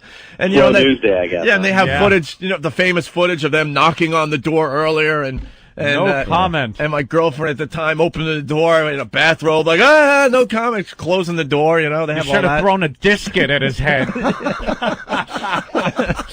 How do you not miss anything? Oh, with you, it's easy. Yeah, it really is. Even I'm in on the game. Lying out of your mouth. And then we got whatchamacallit outside the studio that day as well, near the elevators. Trying to give our couple more of the guys. Trying to give our apology. Stations. Yeah, they asked us for an apology. We really weren't good at apologizing back then. We've gotten no better at it. But back then, it's nothing worse than when a news camera's in your face asking you, would you like to apologize to the mayor, or anybody, really? And you're smirking and grinning and laughing, going, yeah, we apologize. It just looks so bad, so insincere. And that's exactly how it did look. And, the rest. We got the boot. But look how things worked out. We learned from that mistake. Yeah. And lasted 3 more years before we got thrown out of another station. Before we Now, got thrown off were the there any entire other medium. things that you came up with that you either before that or since then, where you said, "Okay, this is gonna go over the line in some way"? We thought should stay away from this. We thought a couple of things were going to get us the boot. The biggest one was the Voyeur bus. We had a bus with plexiglass sides, a real full-size bus, and it was gutted and set up like a little apartment with glass sides, and we had nude girls driving around in it. And we had a bunch Teenage. of... Yeah. Well, some of them were 18, 19 years old. I mean, officially the bit was called Teen Voyeur Bus. Teen Voyeur Bus. And, I mean, they were of age, though. They were 18, 19. And when Giuliani was in office, he was always, what a stick in the mud he is about anyone having fun. So we figured we'd have this bus with some people in it from the show. Jim Norton, Louis Black was on. Rick Delgado, who is now in trouble for the Hot 97 Tsunami song, he was on the bus. And you were supposed to go on the bus. And I was that supposed day. to go. Thank God I didn't go. We figured we'd take the bus down to the mayor's office and have the girls shower in the bus right in front of the mayor's office, and then drive back up 6th. It worked. We went down there. We announced the route, too. Yeah, it was like a parade route. Or route, depending what you like. I say route myself. Route. And people were buying disposable cameras all over Manhattan, and they were on every single block. It was like a parade, because how often do you get to see nudity just driving down the street? And we had our reporters on the bus, and it was CNN crew was on the bus. It was around Christmas time. This was our Christmas present to New York City. Yeah, that's how we presented it. Here's our present to you. So we figured we'd get them back up on 6th Avenue and have them drive back up to the station. And they noticed 6th Avenue was very deserted. But going down there, I just want to add, the first sign of trouble was when we decided to let the CNN reporter on the bus. Yeah. I guess they just happened to be in the area doing a story, and they saw this thing roll by, like, what the F? And we're like, yeah, come on the bus, thinking CNN will do a nice positive story on Opie and Anthony. Story on nude teen girls driving down Broadway. We were really stupid back then. Wow. I mean, we're still stupid. I know that. But we were stupid. We're like, hey, look, CNN's going to do a piece on us. CNN, this is going to be so positive for us. Right. We have teen nude girls driving down Broadway, New York. Right. This is great. What the hell were we thinking? I don't know. And the story was so ugly. Another surreal moment. I'm on vacation skiing in the middle of nowhere, somewhere up in, I think it might have even been Killington. And all of a sudden I'm watching this CNN report about some dopes in New York, not even thinking it was about me at first. And also I'm like, uh-oh. And I call that thing like, this isn't good. This isn't good. Yeah, but anyway. Why was the street clear? Well, the street was very deserted, 6th Avenue, when they drove up, and there was a lot of police blockades. Yes, Opie? Well, because I know you're going to the punchline, but really fast. Then the reporter's on there, and we decide that it's not good enough that there's naked teen girls in this bus where all of New York, including probably underage kids, can check it out. Anybody who was in time. We drove it through Times Square. Right. Not a very populated area in the city. And this is where we're just so stupid. We always have to make it even worse for ourselves. We're like, hey, I got an idea. Whoever came up with it, why don't we stop the bus in front of the in front of the town hall, the mayor's office, office downtown, and let the girls take a shower. Yeah. So they showered. 2 girls in a shower. Took the pie off them. Right in front of the mayor's office. Yeah. Like, that's going to be okay, right? Now we're just shoving it in the mayor's face. That was look what we could get away with. Salt in the wound. So then we think what happened was the CNN reporter ran off the bus, because she left the bus right around that time. Yep. It was Julie Mose or whatever her name was. Can't remember. The one that does the Jeannie Mose or Jeannie Mose? Jeannie Mose. Jeannie Most? Okay, yeah, she's does those stupid fluff pieces.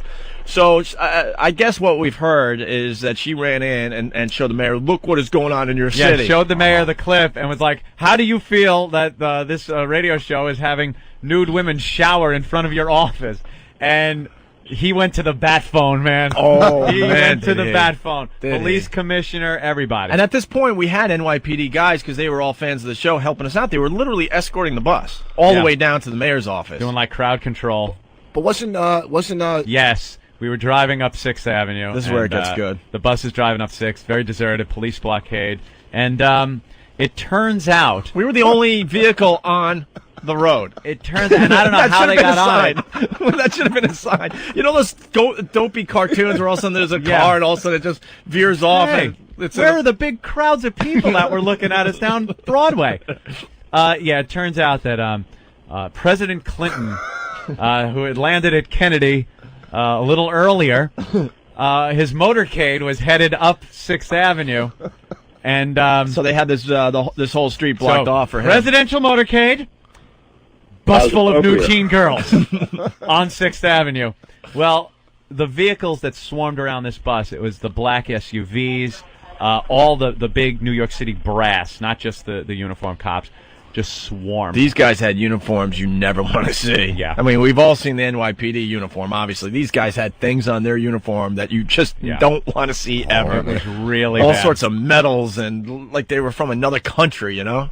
Got on the bus, everyone off, got the zip strip handcuffs, cuffed them all, brought them down to booking. 12 to something like 12 or 13 people were arrested. Yep.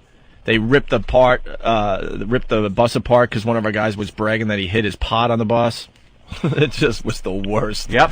And they stayed in jail for how long? I don't know, like 36 hours. 36 hours. They couldn't even find anything to book him on. But it was one of those things where Giuliani was so pissed off that he told the cops just keep them in there as long as possible. And he had to have a press conference, and he had to say to everybody watching, "They're stupid." Yeah, that the mayor then got in front of a podium with the police commissioner and was asked this question, and they said, "What do you think about this?" And he just looks and goes, "You say it's stupid. It's just stupid."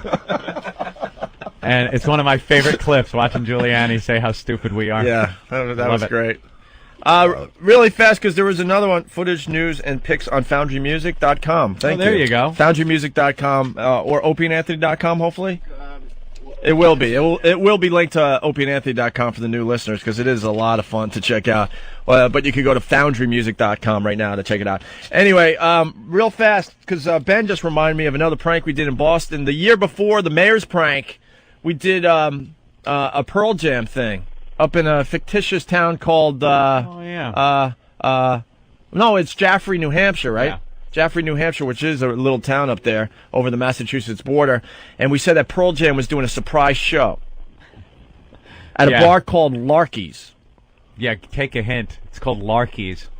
Okay. And we kind of gave directions to where it was, but it was very vague. It was like on the corner of a street, and near a gas station. Near a gas station. We gave these vague directions, and it was just a small club, so you got to get there quick because it's going to fill up. First come, first serve. And of course, Pearl Jam back then, just the hugest band. And people are like, well, Larky's, I've never heard of Larky's. Well, it's a bunch of clubs, and the club on the ground floor is called Darky's. Remember? Yeah, and it was so obvious how club. Right. Darky's, and then Larky's was on top of that. Barky's. Yeah, whatever. And then I guess I wasn't up there, officially, but all indications are that a couple thousand people showed up for this surprise Pearl Jam concert in the middle of nowhere, and they were just kind of driving around in their cars trying to figure out where the place was, and the cops are calling, begging us to stop because it's a major problem up there. And of course, once again, we're idiots. We're like, no, we ain't stopping this. This is just fun. That's what our problem has been for years. We never knew when to stop. Like, we would just do these pranks or something and think it was the best thing ever. And the boss would say stop it, or the cops would say stop it. For some reason, we would just, no. Yeah. We're not stopping. Yeah. So then after our show, we started doing breaks for the other radio show after us that make them believe we were in the middle of the concert, doing reports for the radio station. Yeah, we went into one of the other studios, started blasting some live Pearl Jam behind us. We didn't even have live Pearl Jam. Really? Was it Studio Pearl Jam? It was Studio Pearl Jam, but we thought, all right, we'll just play it loud enough. No, we had sound effects of like a crowd. Yeah. Screaming and applauding or whatever, and we threw that, figuring that would work. And they bought it, man, big time. So then we felt the next year we had to outdo ourselves, because that's what, unfortunately, the life we lived for many years, we had to always outdo ourselves. So, all right, we did the Pearl Jam thing last year. What are we going to do this year to top that? Wow, that was the beginning of the outdoing phase of the Opie and Anthony show. We would always have to outdo ourselves. And people still speculate if we hadn't gotten fired for the sex at St. Pat's debacle, that we would have had to have sacrificed a baby live in our studio. Yeah. Well, you can do that on satellite, right? Well, yeah, XM allows us. As a matter of fact, we have that scheduled for next week, baby sacrifice. Yeah, I think Stay that's tuned. on Monday's show, yeah. Yeah. So. All right, well, thanks a lot, guys. I hope you got enough for your little story there. I did. You should email Ben. Let us know when the story comes out so we could, kind of check it out on the air, and we'll also tell our listeners about it. Okay, sounds good. It's Ezra from the Improper Bostonian. Thanks, Ezra. Thanks a lot, guys. All right. Go Pats. Go Pats. Go Pats, go. Everyone loves funny the if he Pats up just, there. If he just bullshitted you, he's not doing a story. A little prank he pulled on you guys. Gotcha. That was just fun to go down memory lane, Anthony. Once again. April Fools, I told my daughter when she was 7, I go, I bought you a bike. And I go, April Fools, and she just started crying. Oh, you are a bastard. I know. I had to go buy her the bike. What was it, a Schlinn bicycle? Came with a basket on it. Well, yeah, you put the brisket on the front. A disket. A disket. Yeah, I saw Gollin throw a disket. His magic disket. But it would have been funny if I said, disket. You are the best. We need to take a break. That was a long, long segment right there. Speaking Speaking of the Super Bowl, Anthony, got to play the Green Bay pizza thing. Hey, this was when the Pats were playing the Packers, and it's a prank. We were calling those cheeseheads and really messing with them. Yeah. This is off our little CD called Demented World. Hey, man, we're having a lot of fun today. It's the One virus spreading across America thanks to XM Satellite Radio. That was a lot of fun going down memory lane with those prank stories, Anthony. For most people, some people are a little upset from Whack Bag. It's always Whack Bag upset. Like Tool Mikey Biggs. Go ahead, give him hell, people. He's upset that we told that story because I guess he had heard it. Isn't that a good opportunity to maybe take 15 minutes and do something then? It's like, they're telling the story about Boston and the mayor's prank. We're doing it for an interview. If you heard already, hey, take a break. Yeah, go take a leak. Go outside, make a snowman. Yeah, go see what's on TV. Do something. From 6 to about 8 o'clock, that's about when the guy called. 2 hours of original, very funny radio. Yeah, but he's a little upset. You're not going to get 4 hours of brilliance every day, you idiot. He's upset that he heard that 15 minutes before, so I guess he's upset. And he's bigger than all the new listeners that haven't heard anything. Yeah. How about all the new listeners that never heard you? that? Yeah, I guarantee it's all about Mikey Biggs. I guarantee you take a poll, most people have never heard most of those stories. How about we take a poll and shove it up Mikey Biggs' ass? Right. You should expect maybe a half hour of good radio a day. I mean, we'll try to do 4 hours of good radio a day, but you should find maybe a half hour that you thought was good. Your half hour might not be the same as someone else's half hour. Exactly. Throw pies at him. Let's throw pies at him, you jackass. We got a friend in the studio, Anthony. You've never met him before. He's called the show a few times. Rich Voss. Well, we do have Rich Voss, who's sitting in for Jim Norton, doing a great job. We also have, just to set the scene here, we got CBS this morning. I guess they're done with their B-roll, Anthony, and now we're going to do an interview after the show, and it's going to be on Sunday before the Super Bowl on CBS. Super Bowl Sunday morning. Is the Super Bowl on CBS this Sunday morning. Huh? Oh, what's it on? Oh, Sunday morning. I'm always saying CBS this morning. It's Sunday morning. Sunday morning. Sunday morning on CBS, right, with Charles Osgood. Used to be Charles Carroll. Right. Always going around the country in a camper banging broads. Banging broads, apparently. He did this whole On the Road series, and he had a wife at home, and apparently he wasn't lonely on the road. Either had a girlfriend or another wife somewhere else. Oh, yeah, man. He had some chick in Montana, if I remember. Montana, right. Was it Montana? Yeah, because we did an old... I don't even know if this... You want to try it? It'll be another trip down memory lane. It might be dated. I don't know. This hasn't been played in years. Oh, it hasn't been played in years, but if Mikey Biggs heard it, perhaps we shouldn't play it. Guys, I heard that 5 years ago. Yeah.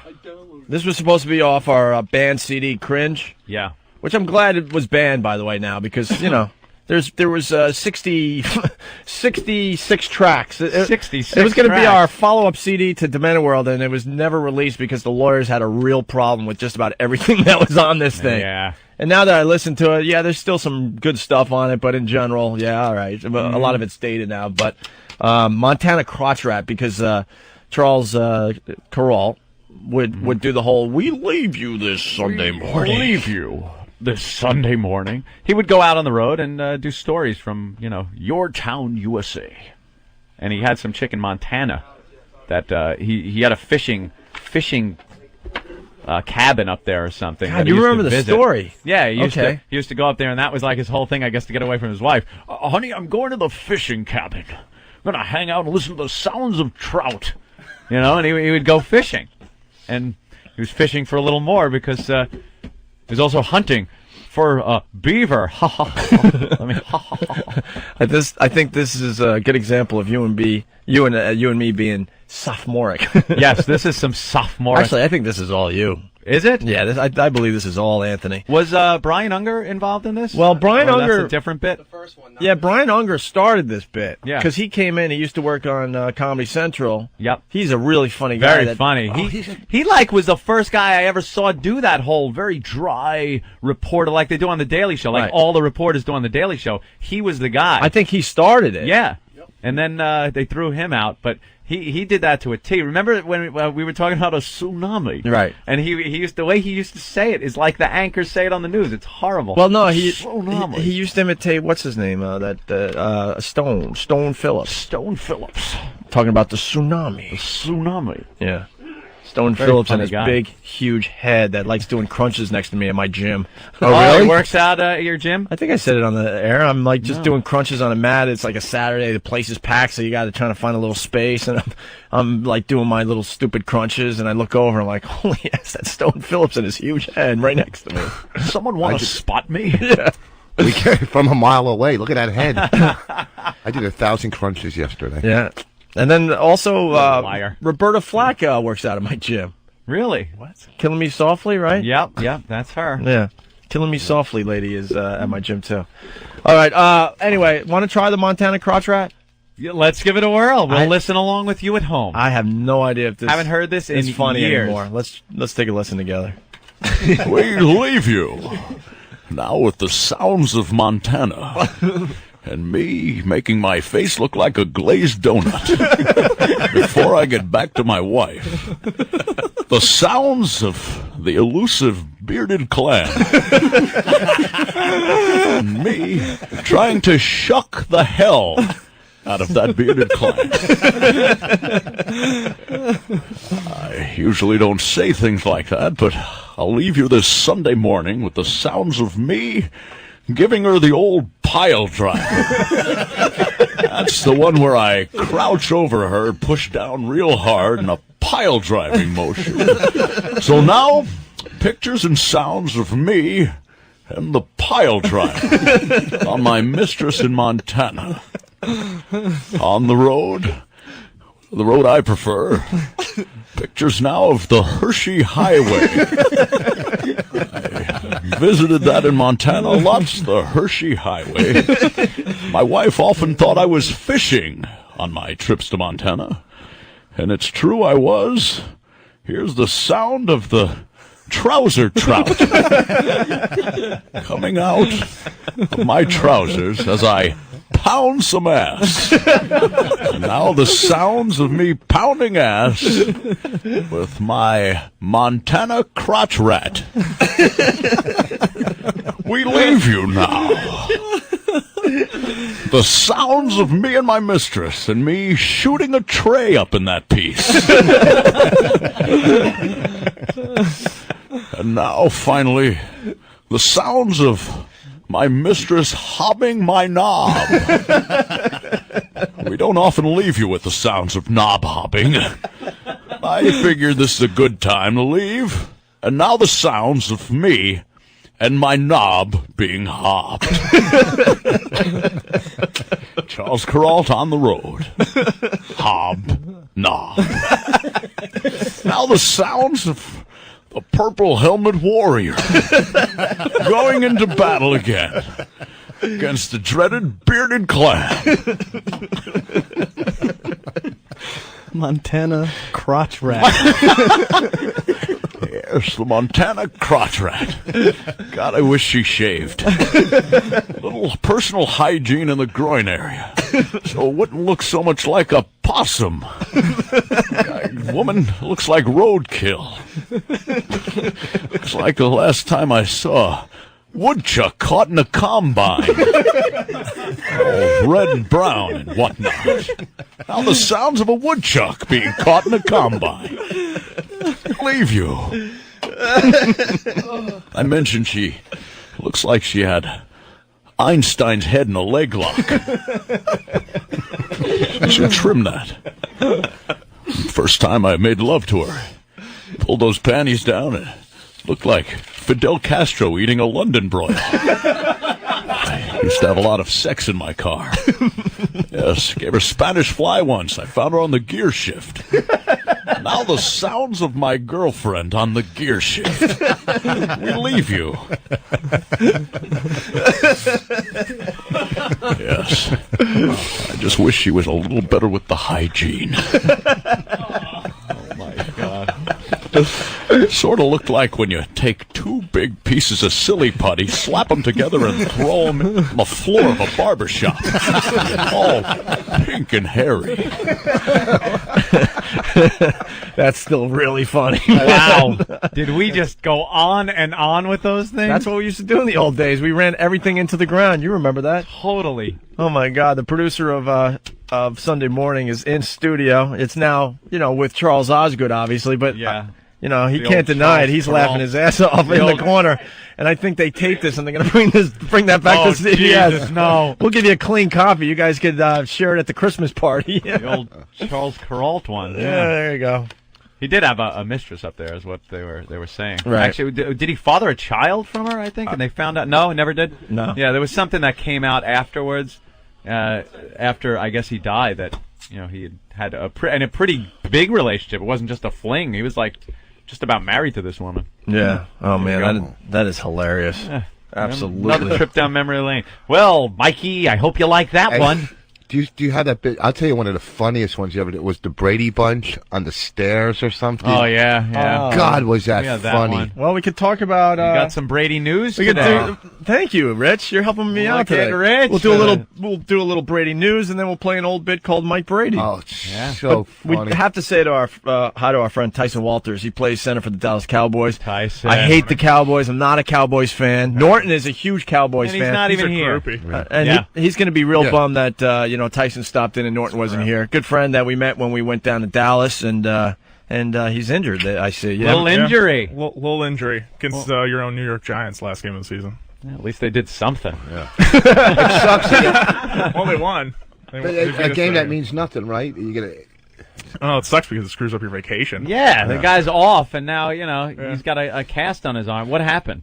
Just got bent backwards playing, dislocated it, tore out some ligaments, so got 4 pins in it. I've got a scar about 8 inches long from the inside of my palm down my wrist. So. Wow. And how did it happen? Just I was actually doing a kickoff return that time and just got caught up, and two fat kids running 50 yards at each other. There's quite an impact, if you can imagine. Yeah. Dude, he's a monster. How much you weigh, bro? I'm only like 290, 295 right now because I haven't been working out since I did this. So. Right. Yeah, you're usually a little over 300 when you're playing, and he's like 6'5", I think. Yeah, 6'5".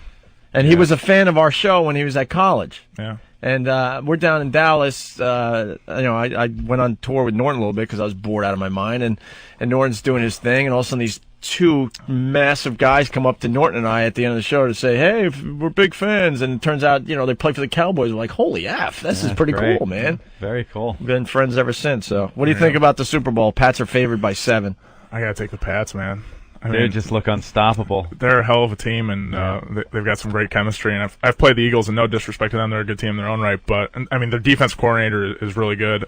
But the Pats, they're just on a roll, and it's hard to get teams like that stopped. Certainly are. I hate it that it's in the same year that the Sox did it. Yeah. Because now they're just like, they're up there. Look at us. We're the best. Aha, we got the champs. Baseball, football, go Pats, go Sox. Yeah. And everyone's walking around with the B hat on. Yeah. Doesn't matter. I've never seen so many Boston Red Sox hats walking around on people. All these bandwagon jumpers. Right here in New York City. Everyone's wearing the B hat. It's an insult It's like, in New York. Who are you kidding? Stop it. Yeah. You wear a Yankee cap up there, and they'll mug you. That's why I keep mine in Jersey, my B hat. I don't know. I can bring it into New York. Is that it? Yeah, you would wear that. You know that. I don't really care. Stop it. What I like about the Pats, it's very interesting. It's such a team concept. Yeah. I mean, even though Brady's a rock star, everyone knows it. But as far as like the press and everything, they're all crediting everybody else, known as a standout player in the media. It's a whole. That's team. when you get into trouble with it. I think so, especially in football, because I think guys like Tyson Walters, he's in the trenches. Tyson Walters isn't doing freaking, commercials during the Super Bowl, all right? No one's really interviewing him after the game. Gee, rub it in, Opie. No, but, no, right? No one even cares about this guy. No, as long as my direct deposit works, I don't give a damn. There you go. But what I'm saying is, then you get these guys, like Randy Moss and stuff, getting all the attention and stuff, and and having all the camera crews following them around. I'm thinking, if you're a player, it kind of gets to you after a while, right? Yeah. It's like a drummer. And it's like being a drummer. And you don't feel like, you don't want to be a team player with the guy. Right. Yeah, and it kind of ruins up the whole team I dynamic. think it does. It depends on the guy. I mean, if the guy's a total prick off the field, then then you get irritated with. If the guy's cool off the field, then you don't mind seeing it. You're actually encouraged. I mean, if you have a good quarterback, then you want to see him do well, or running back, whatever. But if the guy's a total a-hole, then you might want him to look like an ass and maybe let a few guys slip through. And oops. Yeah. Can't believe I tripped. This guy's coming in to break your neck. Oh, you got to hear the stories he tells. They're great. Yeah. There's payback on the field. Of course, there's a lot of payback. If you think someone is, purposely trying to hurt one of your players, it's over, Johnny, man. Really? Oh, they set you up bad on the field. Wow. Oh, yeah. Nasty. It gets ugly. Oh, yeah. And especially if the older guys that have been around a while, if they get a certain rapport with the crews and things like that, and yeah, they'll let things slide every once in a while. So.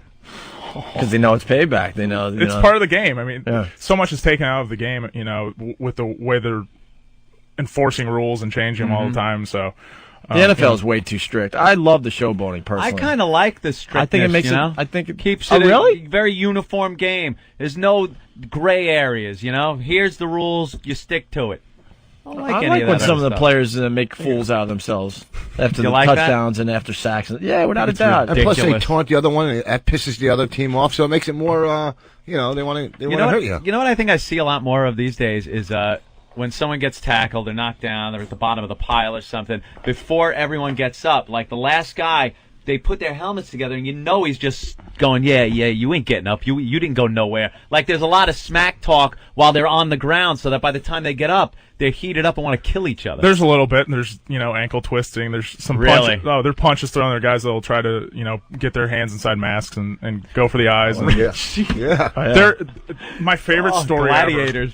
The craziest story. I'm starting, and it's Thanksgiving Day. My rookie year, so this was 3 years ago or whatever, and we're playing the Redskins, and they had a guy, defensive tackle named Gardner. This guy's like 6'8", 330, ripped, crazy guy. My friend's playing left guard at the time because Larry Allen was hurt, and he had been in Washington prior to coming to Dallas, so he knew Gardner, and they had a little bit of a thing going back and forth, and my boy right at the beginning of the game tries to cut block him, which dives at his legs, try to take him out, get rid of the guy, because when he wants to go, you cannot stop the guy. Don't care, you can't stop him because he's just crazy.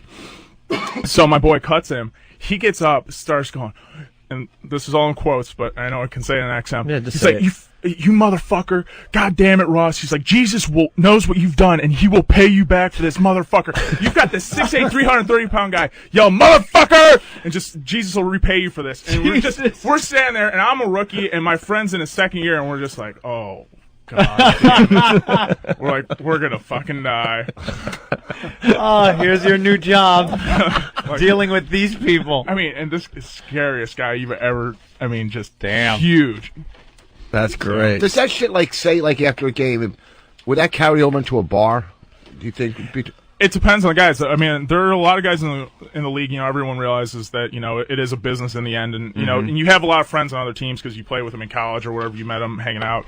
But then there are guys like that guy, and that have a little bit of an edge to them, shall we say? And right. They might carry it over. It's like anywhere else, Even in an office setting, you got the one guy who's the prick, doesn't get along with anyone. It goes off at the drop of a hat. Same thing in football, only these guys are monsters that can rip your head off. Yeah, that's the problem. Unbelievable. Yeah. What about the stories about the guys not showering and making sure they have real bad breath just to throw off their opponent? I know guys that don't shower and don't do that kind of stuff. I don't think you really notice because once you're in the game, that's not a big deal. But they'll do anything. They'll motherfucker you, or they'll hell, some guys wink at you and call you baby and stuff like that. Because you got so many guys that are just homophobes, and if you say anything like that, they'll just they start freak out, flipping out. Wow, that is a funny gag, man.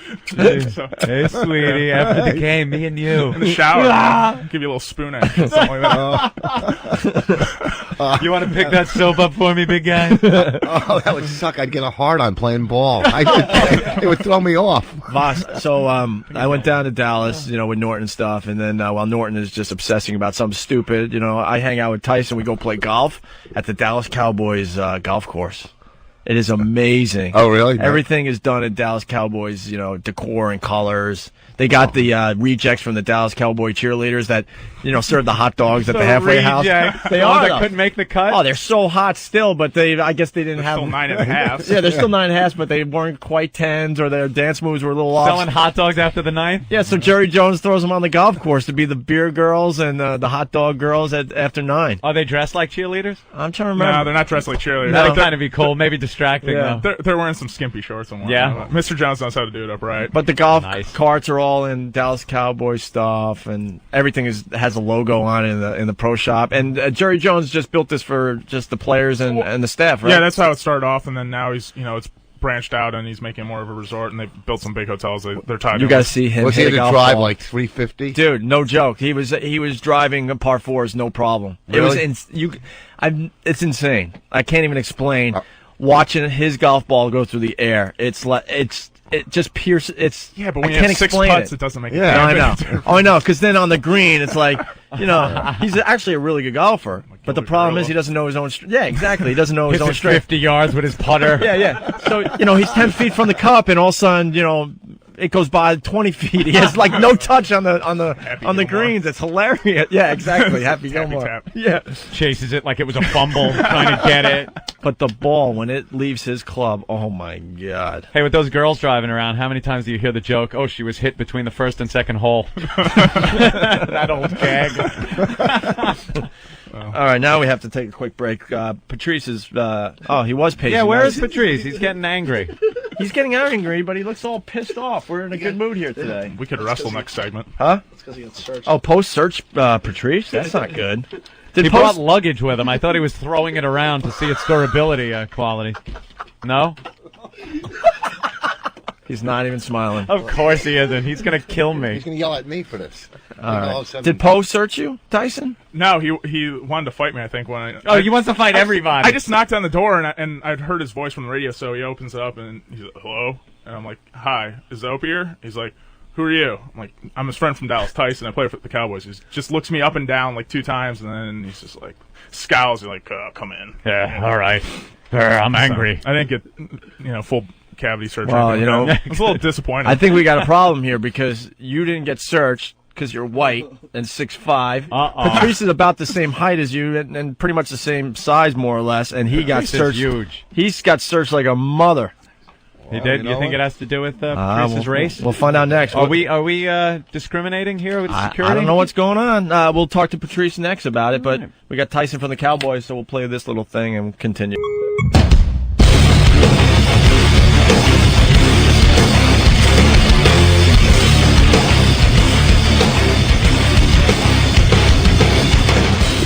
All right, we're having a lot of fun today. It's the O&A virus spreading across America.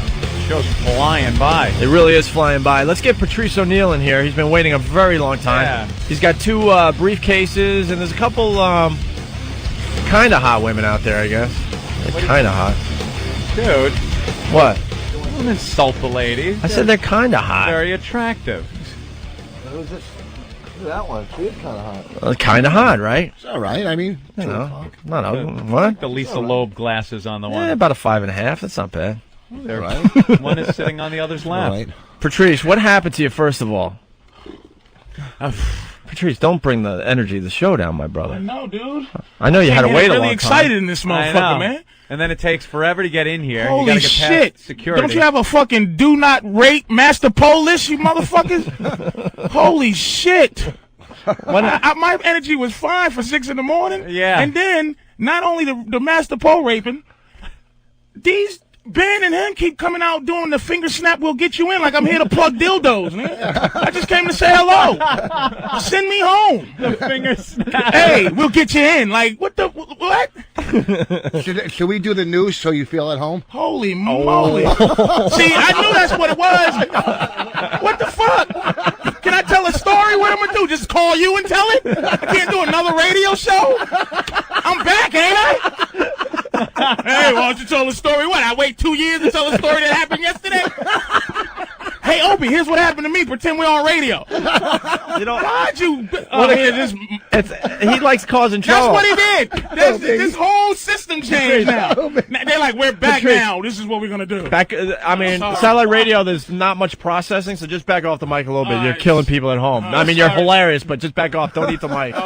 Only when you're yelling. Terms, it's changed. Well, you talk up here when you're yelling back. I apologize. It was very funny. You can see Opie came out. Opie came out, tried to give me a hello, how you doing? But it really, you can feel it. It was insincere, right? I'm not goofy, and I'm not needy either.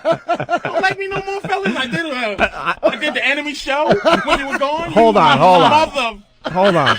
No, everyone knows that. Finger snap. Everyone. And what is with Master Poe, Opie? Wait, hold on. I want to address what you're saying because it is the truth. We've never played that game. We understand you guys got to go on other radio shows. You're supposed to stay off of any other radio show for 2 years.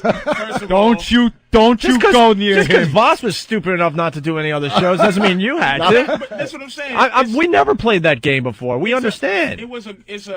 I'm loyal to Opie and Anthony, but you weren't around. Right. Exactly. So if you had to say, hey, come on in and talk about the whole thing, hey, yeah, come on in. But there's no Opie and so somebody said, come on down. I said, you can say Howard. Can you say Howard? Yeah, of course. So Stern's like, come down and tell the story. It was fresh in my mind. I was feeling. Wait, what story did you tell? The whole Brazil story. Okay. When it was fresh, but I wasn't talking about just dildos and hookers, man. It changed my life in a sort of a way. So I had to get it out. We all knew that we knew that a long time ago. But we didn't have a show. Right. You went down to Brazil one time just to hang out and have fun. Like I heard about this place from other people at the Comedy Cellar. And next thing you know, you go down every 3 months now or something crazy like that. He adopted abroad from down there. First of all, pussy whipped. This is one of I just came down for abuse. No, not at all. Yeah, Rich doesn't want to mess with you. I don't. All right, so let's start with this. What happened with Master Poe? He didn't search my buddy Tyson Walters from the Cowboys. First of all, Opie, Master Poe's know in what studio. happened with Master Poe. I know, Why is he being coy? Because I like rubbing it in. What happened? What happened? Y'all treat me like Crazy Patty or something. You know what he does. My asshole is as big as a cookie, the Christmas cookie canister. Look at it, man. He goes like this. He goes, hey, Patrice, how are you, man? Good to see you. Come in here. What? Pull down your pants. So why he's forcing himself on you, he's asking you for things. Hey, while I'm grunting. He's like, hey, can I get a picture later, dude? Great. I'm grunting again. Hey, there's hot chocolate over here. And you can tell he's a sociopath. He's got problems. We all know that. So I don't want to bring the spirit of the show down. I can see how Opie looks at me without the corner of his eye now. He's looking at me with his peripheral vision. I love y'all. I called him yesterday. Hey, Opie, man, blah, blah, blah. I know I did the thing, but, ain't no return call. I'm Hollywood, too, Opie. I called Ben and said, just call Patrice back just let him on. Keep him out there waiting. I'm looking out there like a homeless child waiting to get in here with a bag of dildos like I'm a jackass. And you see how much fun we're having in here, too. Like a dick. Yeah, he's watching us laugh and have fun through the window. I'll let him in. And Ben's coming over. Hey, we'll get you right in. Snap, come on in. It's a whole new ball game with us, bro. Oh, man, y'all changed. Holy moly! Hey, we got networked freaking TV here today. That's why you changed it. You just changed. Look, Anthony didn't even speak to me. He didn't say hi once. Patrice, hello, welcome back. Well, look, how are you? Welcome back with you guys. And I hear on the streets, hey, yeah, we want Patrice in. Nothing, not a hi. I didn't know you was back. Hey. So he fell in love. Norton don't talk to me no more. No. You put the silent word out. I'm not silly. Master, so what did you do to him? You know what people do. There he is, Master Poe's. We all have theme music too, Patrice. Why does he do this? He's head of security. He is like the sensei at Cobra Kai. It's not only security. It's almost an insulting. It's almost painful. Yeah, painful. I'm saying you got to give a list, man. Yeah, and all the paperwork you had to fill out. And paperwork, fingerprint. Then he comes out 7 times for more information, phone number, and I'm sitting there going, I know he's dangerous, so I'm going, Mr. Poe, why are you asking me for this? Oh, that's just in case Opie asked me to call. What? And you can't go take a hike because it's something I know he's big under all of that garb. What the hell happened? He just has these skills. He's like a knife fighter. He knows how to do all these things. I can tell. He's a Puerto Rican with a mullet. That can't be. That has to be dangerous. Patrice, I can tell you this much. Spanish mullets? I can tell you this much. We really don't know why he's here. XM hired him.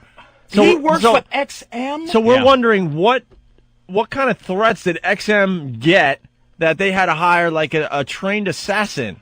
And put him in a lockup. Dude, he's there. our secretary. And he has 1,000 Technically, he's our secretary. Where you know he's dangerous. Like you look at him and go, oh my God, this guy is dangerous. Yeah. And he's and it takes long, but you're scared to do this. They hired him to train guys at where? Quantico?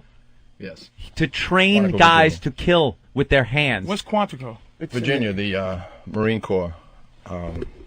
I can't hear myself. They brought him in to train them to kill people, to train Marines who already pretty much got a good hold on how to kill people. Yeah. They had to bring him in to make them kill better, more, or faster. And now he's in control of our listeners coming by with like gifts. He's training He killers. can take Stalker Patty out if she acts up. I couldn't believe it. I'm sitting there trying to behave myself. I could not believe what was going on. Yeah. I thought it's because you hated me. But it's absolutely not. But he thought it was like Candid Camera or something. It's a real deal. He deal. took a picture of my ID. And then I see the Quantico thing. I know what Quantico was, but the Quantico. He's very proud of that. He's got Quantico. that hanging up. He's got that hanging up in his little area. And you just can look at him and tell he's dangerous. You just look at him and tell Tyson, did you get frisked? No, nothing. See, nothing happened to Tyson. Why, Mr. Poe? Okay, well, first What's of all, the difference between these two guys that I could think of? There's no Both difference. big guys. But he said, "Hello, Patrice, my good friend from years ago." Then he proceeded to pummel me. You know, Tyson and you are about the same size, so Big I don't know what the difference is. I don't think really. that. I think almost the bigger. I think the bigger, the better for people. Like he sizes you up, and I think he wants you to be bigger and in shape, so it makes him feel better when he feel hurts a little you. better. How many bones have you pushed up into somebody's brain at one time? No, I'm not about violence. I'm really not here to hurt you. I have to do a job, and I just wanted to make sure. I just wanted to make sure that I got all the information from you, in which I did. Oh boy! But but you had no problem when the superior race guy walked right through. Well, let's go. No. Okay, wait. Hold on. First of all, Why didn't you check the big white man? Let's just be honest here. This is satellite. Right. I knew that he was coming down. I knew that you were coming down, and I could only take one of you at a time. So in order for me to take, I knew that he had to come in. He was Why pick the white guy over the black guy? And because I had someone in the studio already. I had someone in my office already. I had two people. Let me ask you a quick question. Does Opie? I'm gonna just find out right now. Does Opie and Anthony, either one, have a special "Do not get raped by Master Poe" list? Can they stop this from happening? He's done it to my family members. Everyone that comes in here, so they can't stop it. No. Not really. All right. There's something It's with beyond XM. us. It's beyond us. It's just It's beyond. beyond Yeah. FM. They're scared to come in here when they see him. Yeah. They got to sneak in. Hey, Opie and morning. Anthony, great show yesterday. Sit down. Monthly cavity search. There he goes.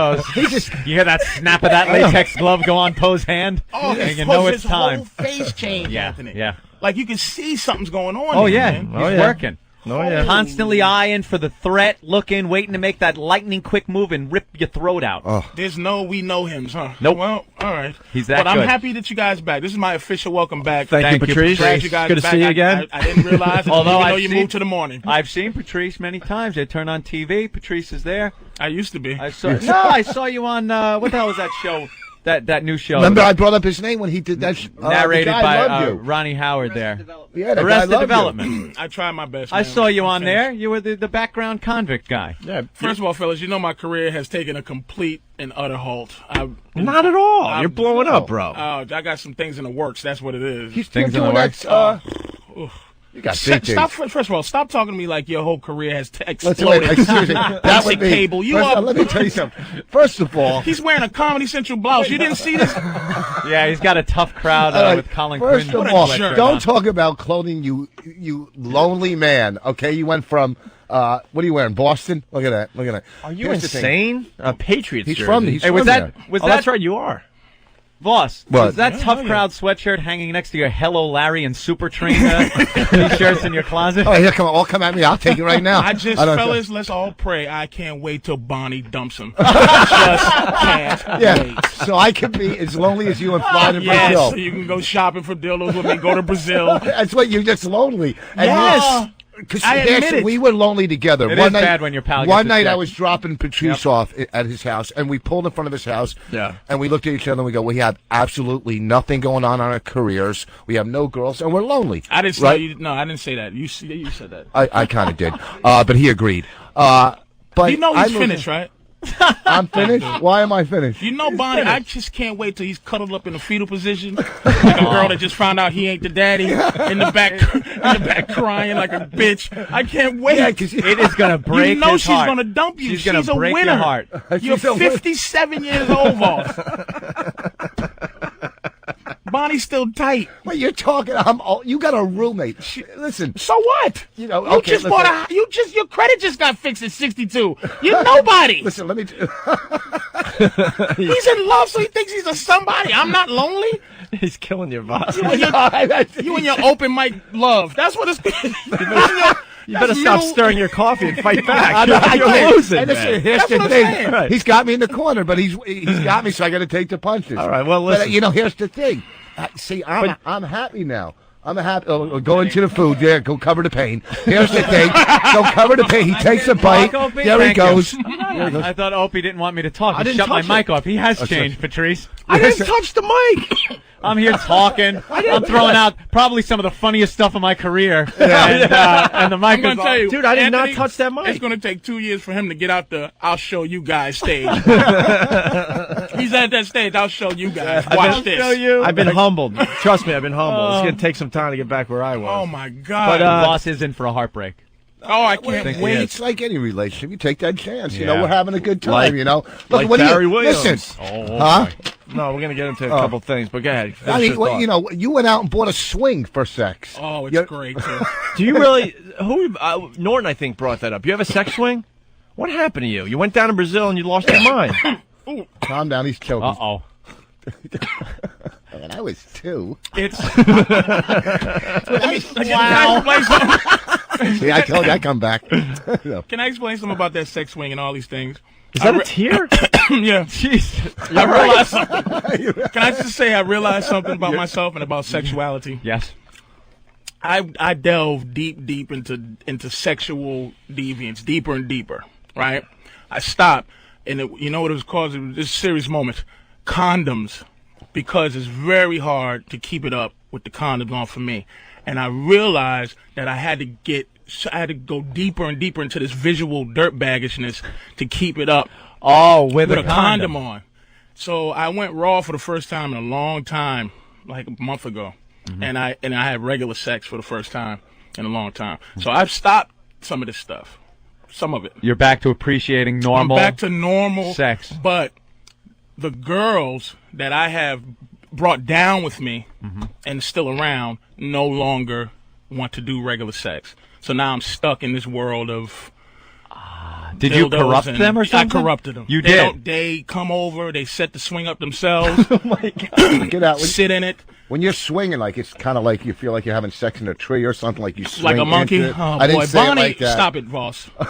That was really That is bad. brutal. was very I'm telling underhanded, you, you know Ray. what it is? He gives all his funniness that he would have had to her. He would have had. It's like a life tap.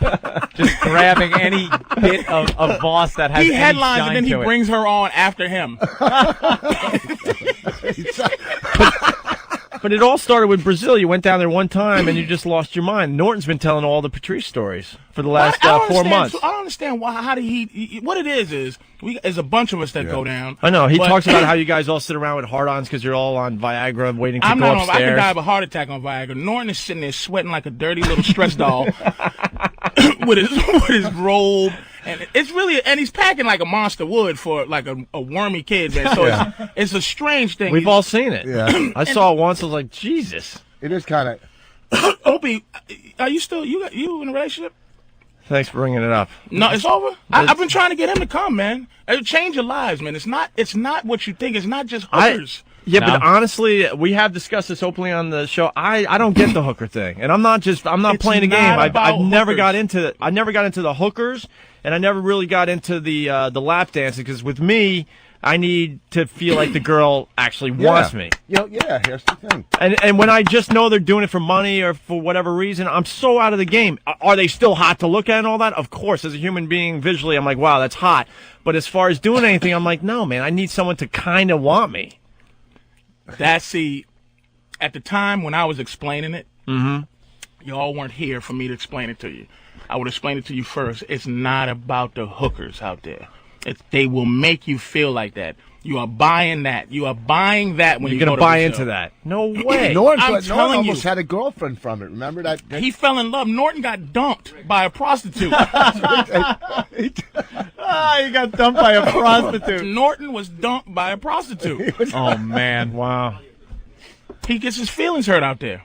Yeah, but here's the thing. You'll meet somebody like just me. Reading notes. No, we got Don Imus calling us today for some reason. Actually, we called. Wow. Okay. We just looked up at the TV and we saw Imus in a really bad pink shirt. So I told Ben, "Hey, why don't you call our friend Imus?" So now he's going to call the show. That'd be cool. All right, go ahead. So you went down to Brazil. Yeah. And you should go. Did you think it was going to be a one-time thing? But now you're kind of hooked on the whole Brazil thing, right? Yeah. And so isn't Norton. It's almost so like a isn't relationship. Norton. And so isn't others. Well, we know Norton. Dude, forget about it. We know. I don't know. I would have to say close to a dozen people that I've seen in comedy clubs and here and there that now go. Like you guys are dragging new people in all the time. It's the best. It's the best. See, look at. First of all, let's get it straight. It's dangerous out there. It's really dangerous. Sure. In terms of violence and in terms of whatever. There's a whole bunch of homeless Master Pos walking around Brazil for no reason at all, asking you for money, and the girls are just as dangerous, but. They make you feel a certain. You should go. You know what it is? It's just to make you understand what a winner you are here. You don't put up with any bullshit when you come back here because you go, wait a minute, I really am a winner. When you go out, you feel they make you feel like that because you buy. Because if you can't find it free here. Not the cooch. No one needs to buy. There's all kind of dirtbags walking around. He points out the window. Yeah, a bunch of losers. There's a lot of losers. I've seen myself naked. Look at her. That goddamn G-string is up over by her neck. She's a mess.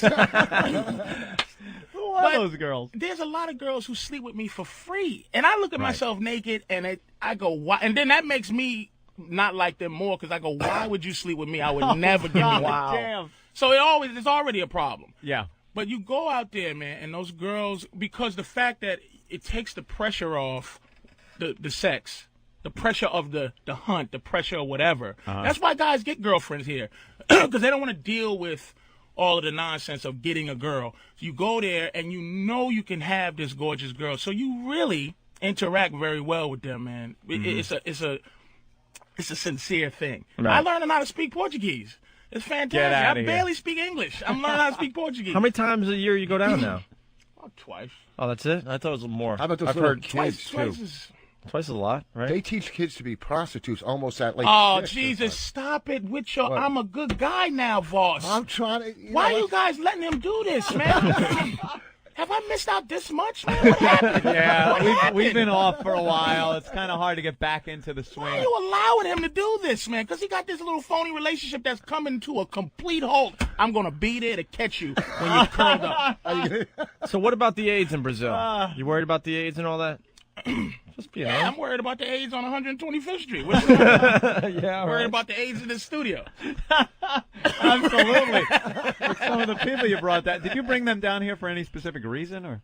I guess they heard, or I don't know. I just came down to show the guy because I know Norton talks about it, but I'm getting tired of hearing that I'm the only dirtbag in the whole crew. No, you know what it is with Jimmy? No, here it is with Jimmy. He likes to commiserate with other people. It's like any other addict. You know, they like seeing other people doing the heroin, drinking, you know, and with him, he's such a degenerate. He's such a sexual, just a complete dirtbag that he loves seeing anyone else even kind of getting tied up in the whole thing. So he looks at you, you go down there, you find something you really enjoy, you bring some toys with you, all of a sudden, oh, that Patrice, he's sick. He's a disturbed, sick individual. Yeah, drop another log on my face, honey. Yeah, Patrice, he's out of his mind. Isn't Norton gay?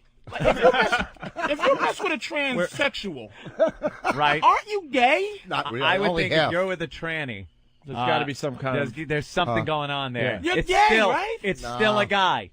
It's a man. If you don't, first of all, if you don't make out, okay, right there, you're not gay. Look at these rules he has. Or you gotta have certain rules. Well, Norton says if you don't push back, you're not gay. Push back? Norton's a sissy. A sissy. So Norton's a sissy. Norton wasn't. If It's you not say fair. he He's was not with a here to transvestite. defend And he himself, wasn't. but It's I not don't like know. he was blowing maybe a transvestite blew him and he didn't know it. It was an accident. You know, because some of them look good and you know. He said he put his hand on her back, and as he's rubbing her back, he noticed it was a very wide, strong back. But he let him finish. Come on, and then man. said he had to wash off man breath. Now let me ask off you a of question: himself. Is it worse for your career to say you're gay or say somebody takes a dump on your chest? That's a good point. We're still like, figuring if that taking out. a dump on your chest doesn't destroy your career. Being gay is. I think if you had to choose between the two, you still have to go with the dump on the chest. I think it's all man. geographic. Why you think gay ruins your career? I now? think it depends Well, on where gay you're helps from. you. Gay helps your Unless career you're in Ellen Hollywood. DeGeneres. If you're in Hollywood, Depends I on mean, where you are. Yeah. Yeah. How many breaks we have left? One more and that's it. All right, we'll just try to keep. We'll just keep going then. Well, you brought the sex toys in, and are these girls gonna? Well, if they don't do nothing, we look at. I'm just curious to see these things because Norton is. I've heard they're finally he's cracked. got two cases like Yeah, I got two CIA. cases. I'll He tell looks you like it's like he's carrying the Do bomb. you go in down? there. You go down to Brazil with these things? Yeah. 'Cause, look, I want to engage in evil every day that I'm there. And I can't take that Viagra, man. That stuff will kill you. Man. Yeah. So I just Why? What do you mean engage it'll in. kill you? So to Mess get with the your heart, so blow your heart up. all right, so to get the good rods, you have to go down this path, right? The regular sex to use like whatever. You need some craziness involved. Yeah, All just right. for visual. Little you know what I'm weirdness saying? for visual. Just for so you visual. taking these toys and using them on chicks gives you that visual thing. Yeah, that some of them. gets you know, that's going. why I have glass. 'Cause it's very safe. All right. You know. Well, get the cases. Yeah, I over. would love to see a Anthony, couple really of these. fast. You want to read this? We told you guys, Patrice. We'll get back to you in 1 second. We have so much crap going on here today. We told you guys, Hot 97, the tsunami song, that we'd finally get dragged into this whole mess. Yeah. And we got an update from Inside Radio. Inside Radio reporting there's an Opie and Anthony connection to the Hot 97 tsunami song mess. And that's the headline. Opie and Yep. Anthony connection. The producer of Miss Jones's show on Hot 97 is Rick Delgado, who produced Opie and Anthony's show for WNEW until the infamous Sex in St. Pat's stunt. Now Delgado, Miss Jones, and the rest of Hot 97's morning crew are on indefinite suspension for airing the We Are the World parody that uses racial terms against Asians.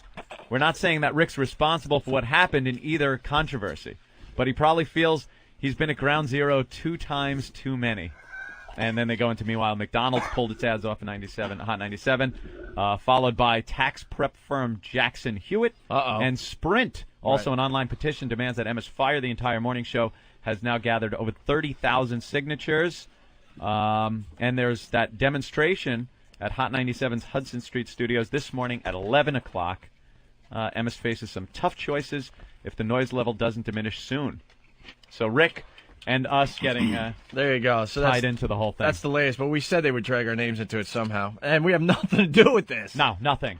Go find Rick your mommy. Oh, is that the worst? Rick moved song on from our parody? show, and he was producing his morning show, and we think he wrote the song, but we have nothing to With do a with tree it. right I was supposed through to have her that job. head. That the other guy thought that You were? that was supposed to be my job. How's your singing voice? Would you have been able to? I Cut? would have said no, but that's why I didn't do it. Because Right. You got to raise your hand to talk and everything in there. It's You the do? worst. I want. You know, Miss Jones was like blah blah blah blah blah, I know. and then you got to go. And raise then your Rick hand. came in there and when I did it. Hey man, you got to raise your hand. I'm like, what, Rick? Do you Raise even your know hand. Yeah, he forgot you too, right? me? You have to raise your hand. No bullshit. Dude, we have a messed up show. It's like just everyone talk. We don't care. Talk at the same time. No one gets like credit here. We all just have fun. It's all about having fun. No egos or any of that crap. That's why I love you guys. Thank you. Okay, I'm gonna go out of my character and really kiss your ass. And your mouth is full of food. I know. You let people be comics funny. talk for. Exactly. I'm telling you, you can't have more fun on anything else than this. Yep. Okay, is Thank that you. good enough? That's Yeah. very good ass kissing. Because there's a lot of people that have egos and they're self-conscious and stuff, and they at the end of the day have to be the funniest person on their radio show. And Anthony and I figured out a long time ago, you know, Patrice is killing today, Voss is killing today. When I go talk to my people after today, they're gonna all say, "Wow, you guys were really funny today." No, well maybe we were a little bit, but you killed today. We still get the credit for having a funny show. And Anthony was funny. I'm raising my hand. Oh, nice visual. I'm not lying, pic. dude. That is Raise the your worst. hand. When I came in there, because I knew her, and I came in there, and she sort of treated me like Opie treated me today. So That wasn't that bad. When I came I was in, just distracted. We're gonna do an interview, and I was you know. sitting in this chair. Went to sit in there. She came in and goes, "That's somebody else's chair." Didn't even say hi. I go, "Hey, baby." Hey, Stuck her middle baby. fingers right at me. So I said, "Okay, I see how it's gonna be." So they were trying to treat me like the new kid at the high school. So now you know. How do you work in that environment? How do you Go have any find your fun? mommy. Yeah. Yeah. Okay. Wow. Well, we don't know what's going to happen. We thought they were gone. Screaming But chinks. What? we thought they were going to fire him, but it looks like they're going to. I don't know. I think they're going to try to ride the storm. No, they'll probably I fire think him. they'll fire. What him. is Friday's indefinite always the suspension? fire day. What's that? What is indefinite suspension? What's that code? Is that code for fired or code for Code we're gonna for let fired. It blow off? Indefinite suspension is code for they're already fired. They're We just have to figure out what to do with their contract, who we're putting in here. That they're done. And there is no trace of them on the website. On the website, yeah. Right. Oh, they're gone Oh, off the they're gone. website. That's a biggie. And McDonald's pulls their ads. That tax firm pulled their ads. Sprint Telephone pulled their ads. And they pulled their ads for an indefinite period of time until they said big changes are made over there. Right. They want them fired. Sponsors definitely control radio programs. A lot of people talk about the FCC. It's like, well, yeah, got to worry about that a little bit in fines, but you got to worry about the big sponsors. When these sponsors, people, these a lot Asians, more. These Asians ran to McDonald's and said, "Look what you're advertising on. You know, get off of there." Oh my God! And people don't listen to Asians. They're not No. like the top getting you fired. No, getting people riled. Black It's Jews, people are the blacks, best. and then Latinos. I would Blacks put are that in better order. than Jews. Blacks getting are people better fired? than Jews. Yeah. No, because the Jews fire you. At raising a ruckus. At raising a ruckus. Blacks don't get you fired as well as Jews do. I think if you make a racial epithet or a racial comment, a derogatory racial comment on TV or radio, and it's against blacks or Jews, blacks will get you in trouble faster than Jews will. But blacks don't get you fired. People go, okay, well, Blacks sorry. complain to the people that own the companies, which are the Jews, and then the Jews fight. I can't argue with that. I mean, you know more than me on that, but I just never felt like we I get think people Jews fired. take it a little easier. They're like, you know, Jews are more passive. yeah. You know, And Wasp heard about this thing. This is the thing, Chinese people, and then all the O'Reillys and the Hannity and Combs, they and don't they start have talking. O'Reilly's such a hypocrite. Riley's an ass. He really is. I bought some of these dildos from Yeah, O'Reilly. exactly. He loves Exactly. Now, these things, Say he has to love you. these through security. dildos, you just open this thing up like James Bond. I know. A suitcase of stuff Q gave Dude, him. he's got he's got suitcases with combination locks on them. If you put that into something, then it's The Arab security guard downstairs winked at me and said, "Is this going down now?" Oh, that's great. All right, partner. I got you. why are these glass? Why are they Because it's glass? safer. And where do you get glass dildos from? From the glass dildo shop. How much do you spend on that? Glass dildos are us. Is there? I have thousands of dollars worth of sex toys. No. I really did go and I can't argue the loneliness, man. Yeah, It's just- I know. This looks like the missing scene from Pulp Fiction when Marcellus Wallace opens the briefcase up. Patrice sitting there next to the glowing dildos. and somebody should read off some Bible terms to me. and then shoot me for this. That's And you will obsessive. know when my glass dildo goes inside you that I am the Lord. When I lay my dildo upon thee. Maybe the dildo's the shepherd. And I'm the righteous man. and your snatch. And the thing is, I done corrupted. You corrupt a few girls and they love it. Yeah. And it just gets deeper and deeper, and they trust me that when Figuratively I bring speaking. weirder and weirder stuff, they had trusted me from the weird stuff before. Oh, so they're like, I got nipple things you put a nipple on and suck the nipple in, which I don't get, but they're into Wow, They let that me is try it. odd. Voss is holding it, but with he's his safe. sleeve because he doesn't want to touch it. Yeah, okay, come on. It looks How like do you a- clean those? Do you boil them? Yeah, It yeah. looks like a popsicle Why don't you stick. get one of those Look at girls that in thing. here to try? You clean them well, you know what Yeah. I'm saying? Because they're glass. Aren't you know? scared this will chip off into the? Nah, man, it's not. Yeah, bring it's the girls Pyrex in. anyway. You're not beating them with it. What the hell's in the Yeah, other? look thing? at that. Look at all this. What gets me is how do you follow that? You don't. Like he said, you don't. It's like the thing he just said is always in context, right? The dude just said he doesn't bother comics because he's going to end up getting the credit for the situation. Yeah. I get credit for their orgasms. This is not. I'm not following this. that's true. I'm Oh, just very attached. good. She's attaching me to the whole. The whole process. Yeah, the process. Do you can't name- follow it. Do Another you guy name these can't follow things? it. There's all sorts of different sizes. We got to explain because it's radio. A lot of Oh, I'm all sorry. different sizes of glass dildos. Different colors. This one by That's the far. Mac Daddy. With the handle. This one by far is favorite? Is the top. This is my headliner. Is- This is the Trooper. All right, that's the headliner. Which one's your Voss? Yeah. This is the Voss, believe it or not. That really? is, yeah. That Doesn't gets, seem- that's- it that doesn't gets seem to booed. satisfy? Yeah, that gets booed all the time. This one spits on itself.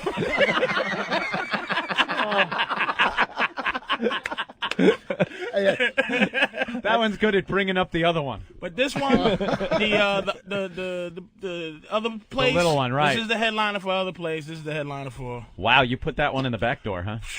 those who enjoy. Oh my! And Do that these one with turn the into- handle. Now that's ribbed all the way down, right? Oh, this is brute. That is just. Do you open up the briefcase and then let the lady? No. pick She the weapon does, of you choice? don't ever give women a choice in sex, dude. No? No. You That's make the the trick. Yeah, decision. you don't give them you don't let them go, I don't like that. You just go, shh. Como. And what's with Como? Norton was telling us about Como.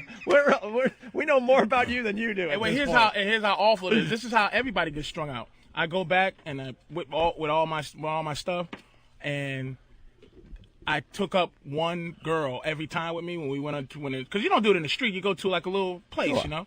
And we took up one girl, and I took one girl all the time with other girls, and she loved it so much she was saying "como" to the other girls. So she was she was my Bonnie and Clyde. Geez. But she was going shh. Como, but she was speaking Portuguese. Como, relaxo to the other girl. Now you do this. You rub the belly. And You say gotta make them como feel comfortable, to man. tell It's- them to calm down a little to bit. calm down, to chill out, because it's kind of strange. Because was she getting nervous? Well, because they're used to just, guys coming in and pumping them, but you can't do that. That's why I bring them, because I want to engage in evil every day. Right. But I can't even, because the AIDS thing, you can't sleep with them all the time. So I bring these down, and we have fun. And bring a big suitcase of AIDS back home with you. That's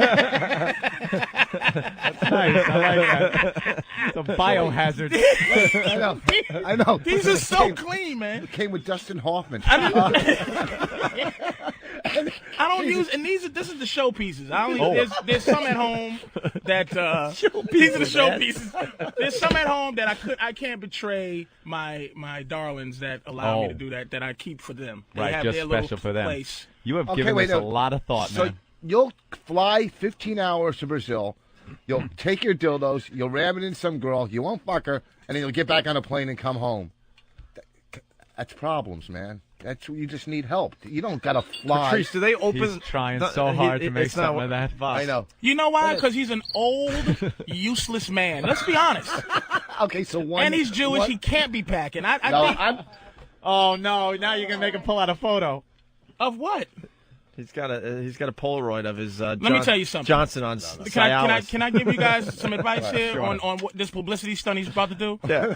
I send He's a photos prop of comic mine now. on the camera. Yeah. With certain angles, dude, I'm packing a monster. That's true. So if he pulls out a picture of his penis and it's like Diesel, then it's a publicity He stunt. photographed it in front of a blue screen and sent it to Spielberg to work on.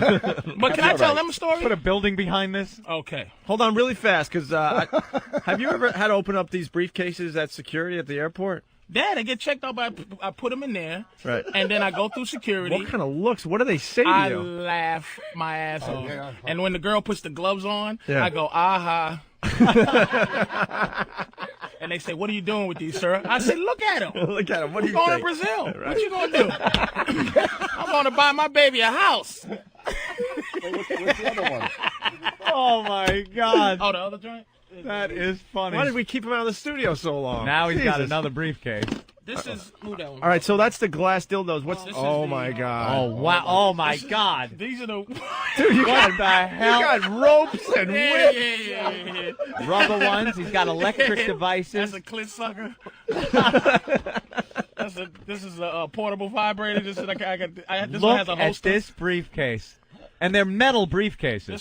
This one is when I'm feeling lazy. That's like a tongue on a battery A vibrating tongue. This here. You got to explain Spiked that a little collars. bit. Spiked collars. This one here. It's a whole briefcase filled.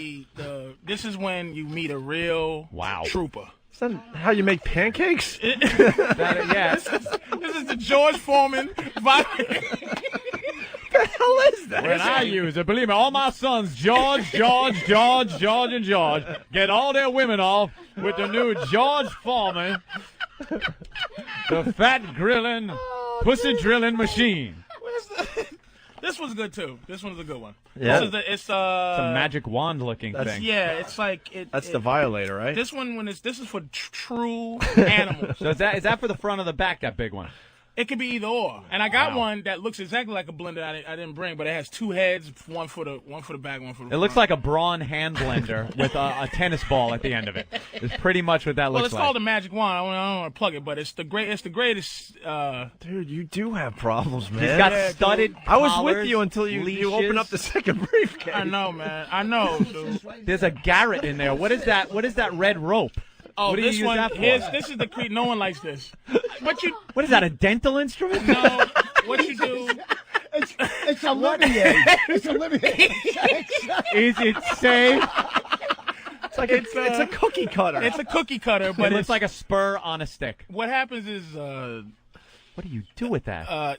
when you it's games, it's sex games. When you blindfold them and put when you put the cuffs and stuff on. This is not good. No. So, dude, did you have a nervous breakdown since we got fired? Yes, I told you. You have to come in and just tell a couple jokes. A nervous breakdown.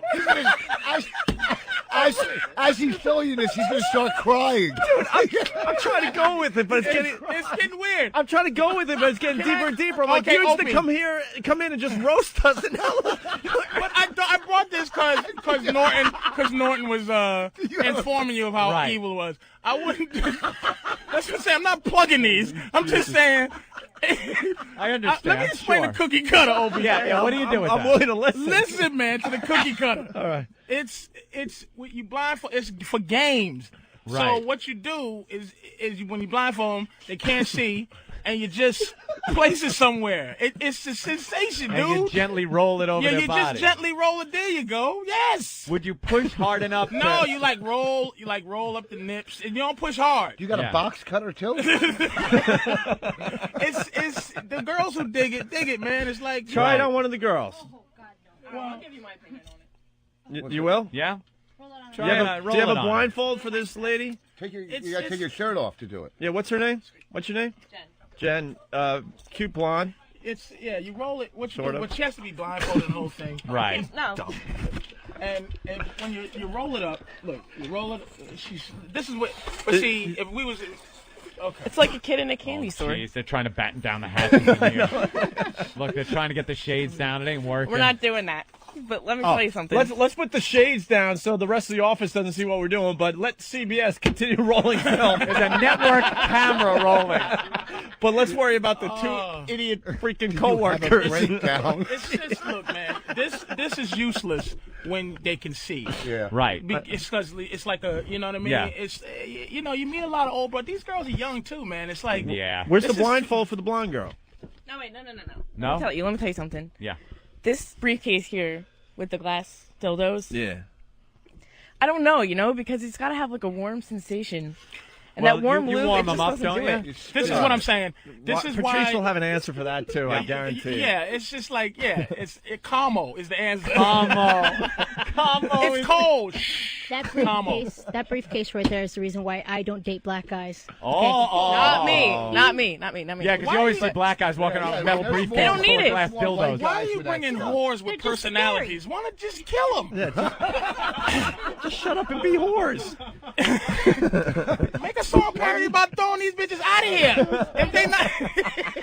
Why do you lie? Tell the truth. You don't date black guys because you get along with your father. That has nothing to do with this. No, they're scary. Black guys are scary. That is scary. Look at that. Look at that. Not scary. That is not scary. Did you autograph With a that skid one? mark. Is that graffiti on that thing? What is that? It was pressed down on the okay. leather, so but it's all good.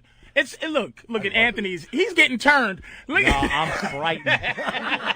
That is something. definitely happened to you during our nervous time breakdown. off. It was bad, man. I like What the else fact is in that there? he needs two briefcases. But this is why I'm here this morning, because I was like, Jesus, Bob was here, and I'm like, man, what am I doing? I'm just delving into. They're two suitcases, and I had them out in full view when girls would come over, and I wouldn't even care about the horrifying look. I go, look, this is what I do, man. Here's what I do. Yeah. Do you sell this stuff on the street? I'm gonna tell them to start selling it, man, because this is very expensive, dude. I gotta. What does one go for? No. What does one go for? Screw the $350. $350. $250? $250. $350. Wow. The little ones be $190. What else is in the other ones? I mean, this is the scary briefcase. You got What's the red rope? What's the red rope? Yeah, the red for, rope. Patrice, the nylon red rope. hanging on the back of the suitcase. Right there. Oh, that's just to tie up, That's- obviously, yeah, but that's, tie the hands. yeah. It's the whole. That's scary. The cuffs and boy, oh boy. The cookie cutter. boy, This one here. Oh, a prop. This is it's all regular Smack when you're that into ass. it. You know, just seeing it like this is Smack her ass with that. you know, just seeing A it. little harder. Oh, wow. Not at all.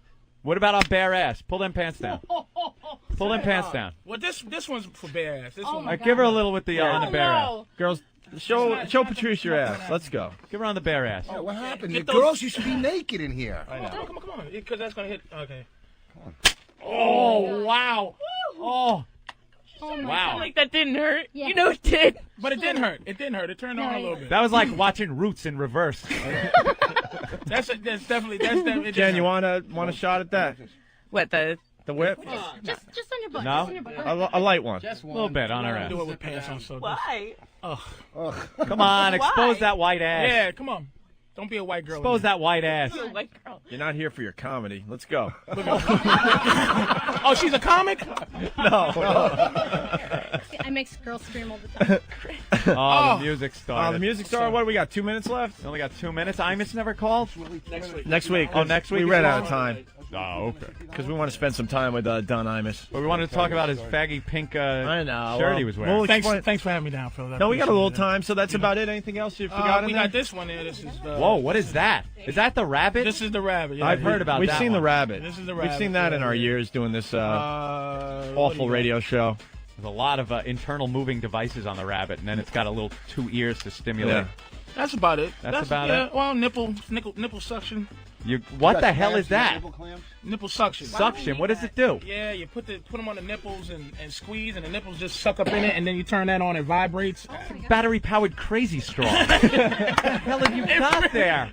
Nervous breakdown. You made me decide to get rid of this, man, because I think I did have a nervous breakdown and didn't know it. I have a king-size bed that's bigger than my whole room. I'm finished. That's Really? when I. You got a big bed to But do that's all when this I stuff realized that you and I have been off the air a long time. To us, we thought, we were off a week because we're doing the same thing. Like, You nothing's You made a great point. Patrice would come in, goof on Voss's teeth. Norton's a pudgy little nothing. And we'd laugh our asses off. He'd call Colin an old man. Fun stuff. Now, hey, look at my briefcase. And I take, come on. And I electric nipple clip. It's your fault. He's lost his mind. Gave me nothing to live for except for Tough Crowd when that was on. Let's get some plugs in. Norton is at Comedy Works in Albany. That's why he wasn't here today.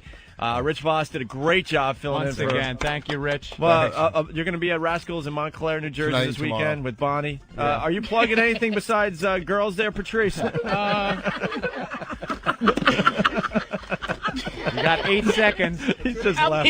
I'm doing my HBO special. Oh, when is that going to air? When's the HBO special? They come out in April.